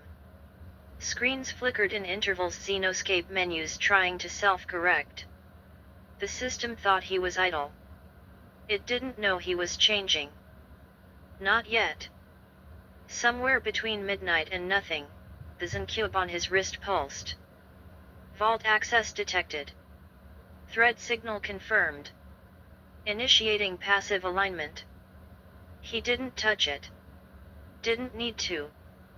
The spiral knew. The thread wasn't Marie's. Not this time. It was his. He felt it stretch across his skull like a fiber optic noose, glowing red-orange behind his eyes. Not painful. Not invasive. Familiar. Like the ghost of a nerve ending reawakened. The air folded inward again. A slow collapse of the room's edges. Objects turned to suggestion. Walls softened into mist. Walter was falling. But not alone. His vault was cold. Older than the others. He stood in an unfamiliar corridor lined with fragmented light. Walls hummed with corrupted memory files. His own childhood flashed by in slices, a bedroom with no walls, synthetic lullabies, a metal door he was never supposed to open. The deeper he walked, the louder the noise became. Not sound signal. His signal. A cluster of mirrors floated midair. Not Marie's. Not test simulations. These were his failures. All of them. Moments he didn't fight. Moments he looked away. People he let vanish. He staggered past them. Refused to look. Until one caught his eye. A hallway. A small girl crying. Her hand reaching for his. And him 013 walking away. He stopped. Suddenly breathless. He didn't remember this. Or didn't want to. Not everything was taken, a voice whispered behind him. Some things you buried yourself. Walter spun. Nothing. Just threads. Fraying. He stepped closer to the memory. Watched the girl flicker. Fade. And then her image glitched, flashed white, reassembled into a mirror. His own face stared back. But younger. And smiling. The spiral had opened. And it was no longer just showing him the truth. It was asking, are you ready to remember? Chapter 23 Divergence. The spiral didn't descend, it branched. Walter felt it as a physical pull, threads splitting in the vault space like veins. One thread glowed cold, recursive, looping inward toward a forgotten self. The other pulsed with warmth, memory wrapped in emotion, filtered through the static of years. He reached for the second. Let me show you how it started. The voice wasn't his. It was Mark's. Calm. Grounded. The one who had always seen the fault lines beneath the surface. The spiral spun and caught him. Light broke. And Walter was no longer alone. The three of them stood in formation. Ready for deployment, ready for anything, except this moment. White uniforms. Dim corridors beneath Xenocorp's archive towers. No longer students, now agents. Threadwalkers. Their first real deployment had been classified as a low-risk reinforcement. Thread reclamation. A shell had been located, one of the early ones. Still partially lucid. Still resisting assimilation. We install mirrors, their handler had said. Collapse the vault. Standard protocol. They nodded. But all three felt the pause between the lines. Inside the vault, the air was brittle. The Dreamvault's walls were thin here, older, unmaintained. Echoes of laughter bounced through broken memories. Light shifted wrong. The quiet thread was decaying but alive. And pleading. Please, not this time. I remember my son's voice. Walter froze. So did Marie. Only Mark stepped forward. Instead of initiating the mirror collapse, he began tracing the memory thread back. Peering into the quiet's life before deletion. A father. A husband. An artist. This was no glitch. No anomaly. It was a person. If this is what we're preserving, Mark whispered to the others as the scene reset again, then we're the problem. They didn't respond, not aloud. But in their breath, their posture, their silence, they agreed. For the first time, they didn't finish the mission. They faked the collapse. Left the quiet intact. When they returned, they lied. A small lie. But the first. The seed of it. In the spiral, Walter felt the memory shimmer destabilizing. His body jerked. The vault protested. Unauthorized edits. Exposure risk. But he held on. Another memory unfolded. Weeks later. Mark handing him a chip. Slipping it beneath the terminal before surveillance reset. Whispering. They erase. We preserve. That's how we start. It was never about taking Xenocorp down in one strike. It was about remembering what they erased. Marie encoded the first subroutine. Mark disguised it in biofeedback protocols. Walter was the carrier. He volunteered to forget. Because if they found him, they'd find everything. Walter's breath caught.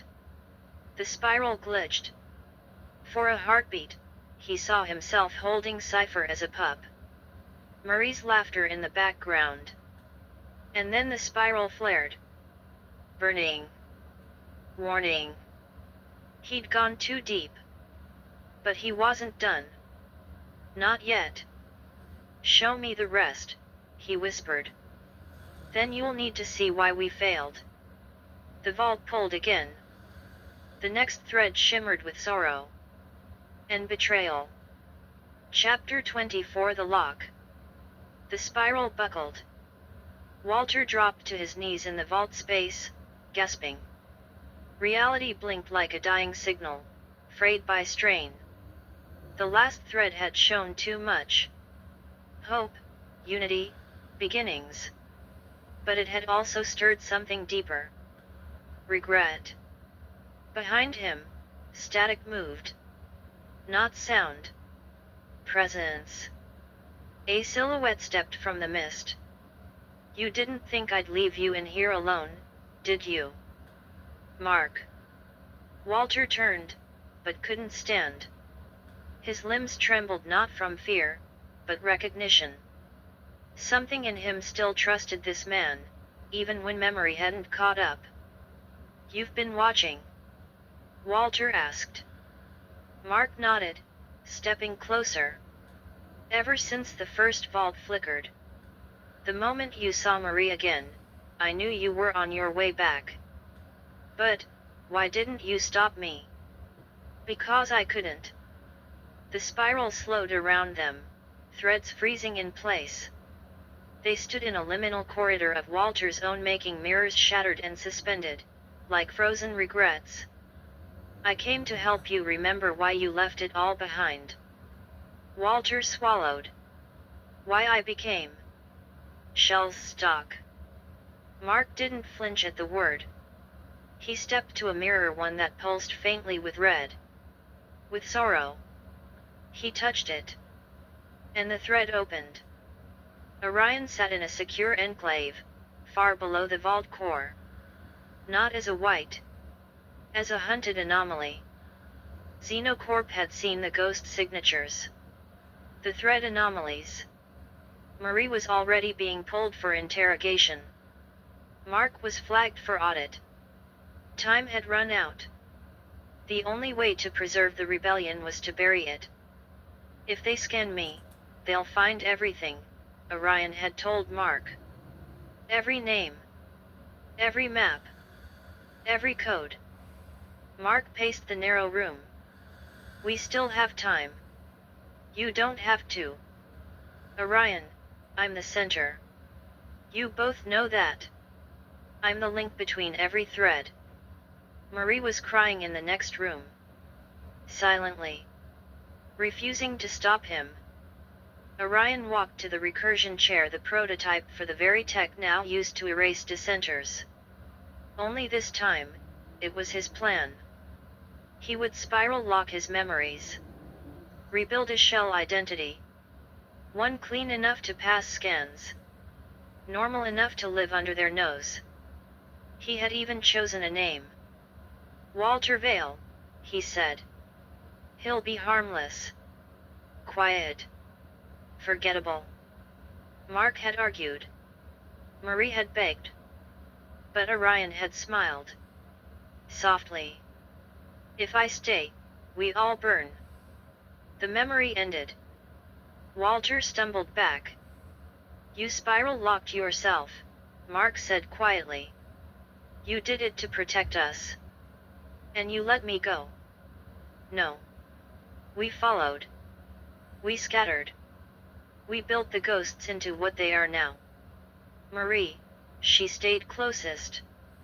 Watched over you as long as she could. Walter closed his eyes. Pain pulsed beneath his sternum.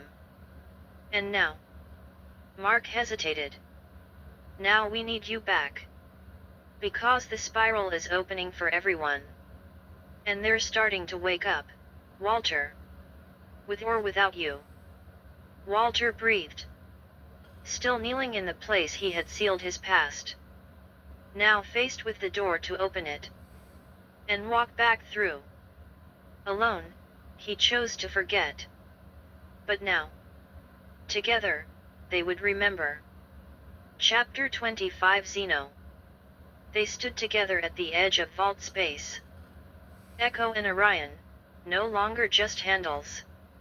Not anymore. The spiral had uncoiled, revealing something deeper. The man who knelt here now was Walter, once called Orion. And beside him, his oldest friend. Still think you can hide from them? Mark asked with a crooked grin. Walter exhaled, steady now. No more hiding. They lifted their hands together toward the command lattice, threads of reality converging around them, raw vault code stitched through neural resolve. The dream vault shimmered, then pulsed with new structure. Ghost protocol, reinitiate. A pulse. The vault space responded. They were no longer recovering memories. They were infiltrating again. Xenocorp's top-level node architecture was encoded across 8 data strata. No one had ever breached more than 5 and lived. Orion didn't even flinch as Echo began tearing into Layer 6. Code flared like lightning. Glitches snapped like bone. They moved in tandem, slipping between frequency folds, rewriting mirrored threads as they went. Mark traced deadlocks and looped protocols. Walter swept sensory nodes and silence pits, his focus razor tight. Together, they weren't just ghosts, they were architects of the collapse. We'll have to go through the Marian shell stream, Orion muttered. Walter paused. Marie's thread. Echo nodded grimly. She's still locked inside. Not just shell-stalked, fragmented. Buried in a holding loop near the white Scion core. Why haven't they purged her? Because she remembers you. The spiral bent around the truth of it. Walter dove inward. The shell stream shimmered like an obsidian ribbon through the vault core. It pulsed, fractured at the edges, her memories warped, repurposed, but not gone. He saw flashes. A younger Marie pacing a glass corridor. Her voice whispering into a static link, I remember what he gave up for us. Her eyes wide with terror as the recursion loop engaged. Her fingers clutching Cypher's collar. Holding on. She's still in there, Walter whispered. And she's waiting. Mark anchored the thread. Then it's time to bring her home. They surged forward, deeper into Xeno. Not as fugitives. Not as ghosts. But as the spark that would undo the frequency matrix at its core. They thought you were gone, Echo said, but you left yourself breadcrumbs in every vault. Orion smiled faintly. Guess I've always been good at hiding in plain sight. Ahead, Marie's shell stream quivered. And somewhere beyond that, the heart of Xenocorp. Still beating. Still afraid. Chapter 26 Intermission, Frequency Breach. Xenocore Dreamvault Control Substation C. Level 5 Observation Deck. Alarms didn't blare in Xenocorp. They pulsed softly. Elegantly. A thrum beneath the floor. Just enough to stir the attention of those who were trained to listen. White Scion 422 stood still, eyes fixed on the anomaly reports sliding down the translucent vertical screen. Code echoed back at him, encrypted in recursive pulse wave signatures. Orion Mirror 33, trace detected. Echo route, active ghost loop confirmed. Threat level, Sigma red. Behind him, other whites murmured. Some turned to their consoles. Others didn't need to. They felt the disruption frequency bleed was not just data, it was instinct. Is this a false pattern injection? One asked. No, said 422 quietly. It's them. The room dimmed automatically, partitioned for secure observation. Footage filtered across screens, old mirror logs, suppressed threads blinking back to life. Echo Root's symbol, a spiraling echo fractal, appeared in a vault core they had long since sealed. Orion's frequency signature wasn't just present. It was moving. Impossible, someone whispered. He spiral locked, another insisted. He can't be waking up. But the monitors didn't lie. Orion Mirror 33 was threading live. A white near the back, Scion 709, leaned forward at her console, fingers hovering over the mirror deployment interface. Her screen offered one command. Place mirror. Initiate lockdown. She hesitated. Longer than regulation allowed. No one noticed. Or if they did, no one spoke. Because deep down, more than a few of them remembered. Not details. Not names. But feelings. Some had trained beside him. Some had failed simulations he'd passed. And some still owed him their lives. Scion 709 moved her hand. But not to place the mirror. Instead, she reached for the signal dampener. Echo Root and Orion Mirror 33 have breached Layer 6, she said, voice steady.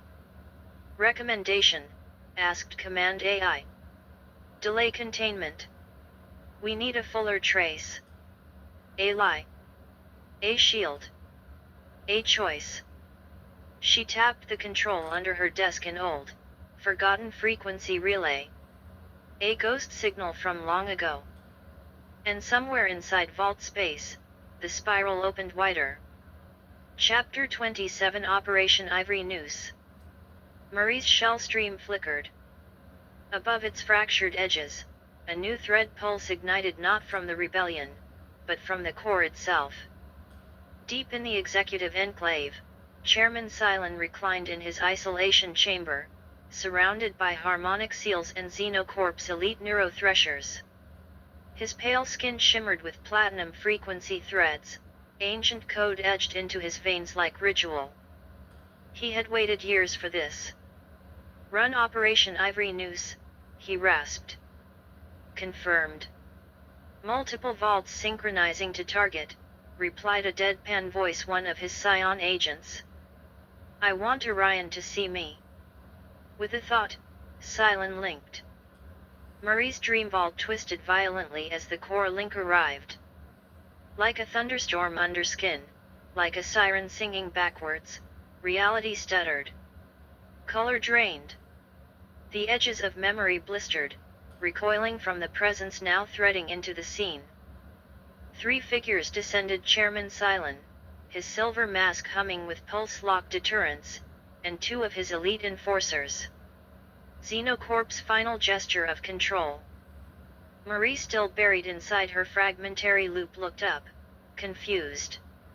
A rave blazed around her, a synthetic party spun on broken frequencies.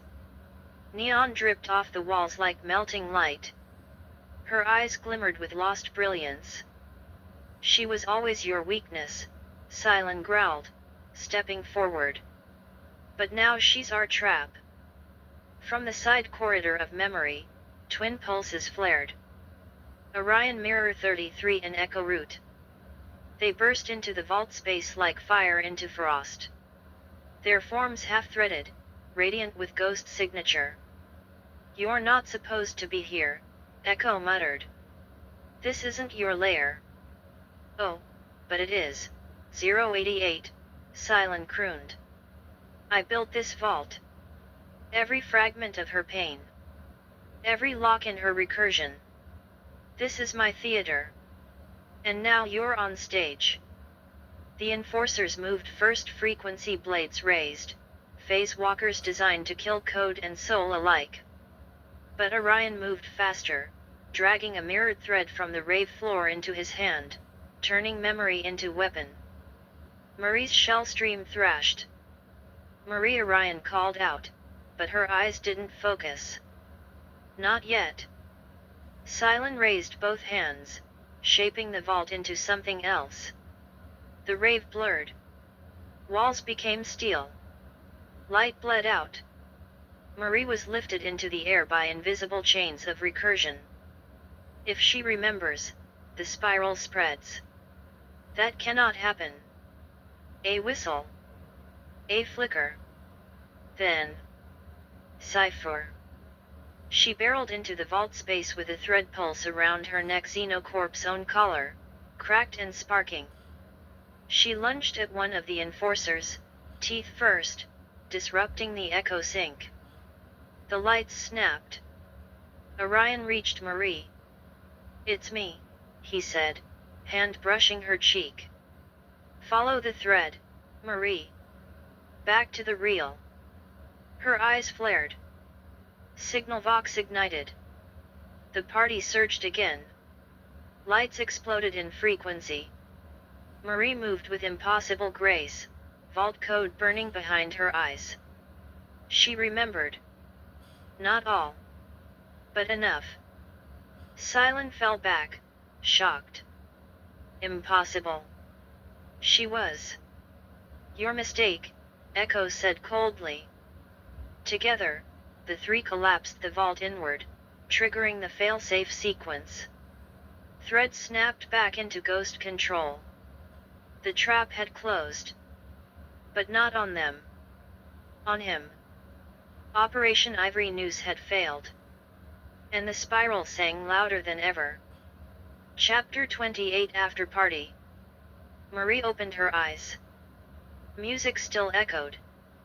The rhythm of the rave still pulsed in her body, each beat a flicker of memory, each light flash a fragment restored. But this wasn't the dream vault anymore. Her limbs ached. The stench of ozone and coolant filled her nostrils. She was awake, really awake. Still dancing. She staggered forward, swaying with artificial grace, letting herself collapse to her knees in front of the sensor array. A performance. Just like before. A nearby drone paused mid-flight, hesitating. It stopped to assess. She stopped to deceive. Marie forced her ragged breath and let her head hang. Signal failure, recursion leak, unit unstable, she murmured, mimicking the tones of a failing shellstock. The drone drifted closer.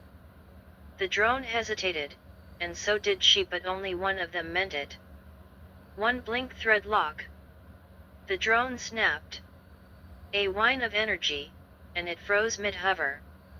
She reached up, touched the undercarriage, and pulsed a stolen ghost key. Override confirmed. The drone spun violently and fired once, twice shattering the ceiling-mounted cage lock. Marie fell as the restraints gave way. She hit the floor hard, rolled, and seized the drone before it could be recalled. "Sorry, darling. You're mine now." She vaulted through the breach it had just carved, sliding down through a gap in the infrastructure and into a lower floor. A moment to breathe. She was inside one of the upper towers of Xenocore, clean, sterile, hellishly white. Every hallway felt like a memory she didn't want but now couldn't forget. Her bare feet hit the ground like percussion. She moved fast, tracing old blueprints embedded in her mind. Doors flung open before her. Systems glitched just long enough to let her pass. "Too slow," she whispered to the sensors. "You taught me too well." A squad appeared at Corridor 7. Too late. The drone barked heat pulses, knocking them back in a wave of sonic force. Marie slid under a closing gate and kept going. Down 3 levels. Then 5. The final hallway. The exit, one last vault-sealed gate. Immense. Impenetrable. Deadlocked from the central command. Marie slammed her hand against it. "Of course," she hissed. No override worked. Not hers. Not even her old key signature. She stood still for a moment. Closed her eyes. And reached out. Echo. "Orion. I'm out. I need you." A pulse responded. The wall flickered. For just a second, then again. Code broke across its surface like water through glass. The door split open. Mark stood on the other side, Echo's projection still faintly threading off him. Behind him, Orion. "Took you long enough," she said. "Nice of you to join us," Orion replied. They pulled her through.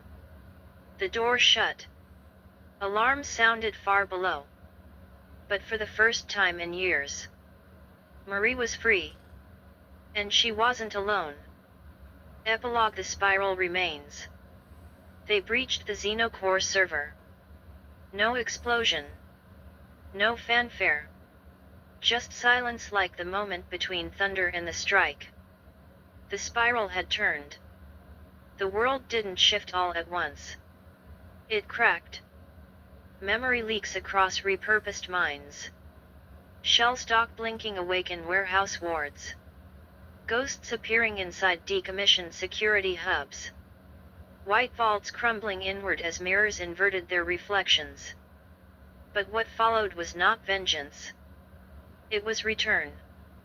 Across ruined districts and forgotten zones, signal bursts whispered names, real names, back into the bones of the silenced. Mothers remembered sons.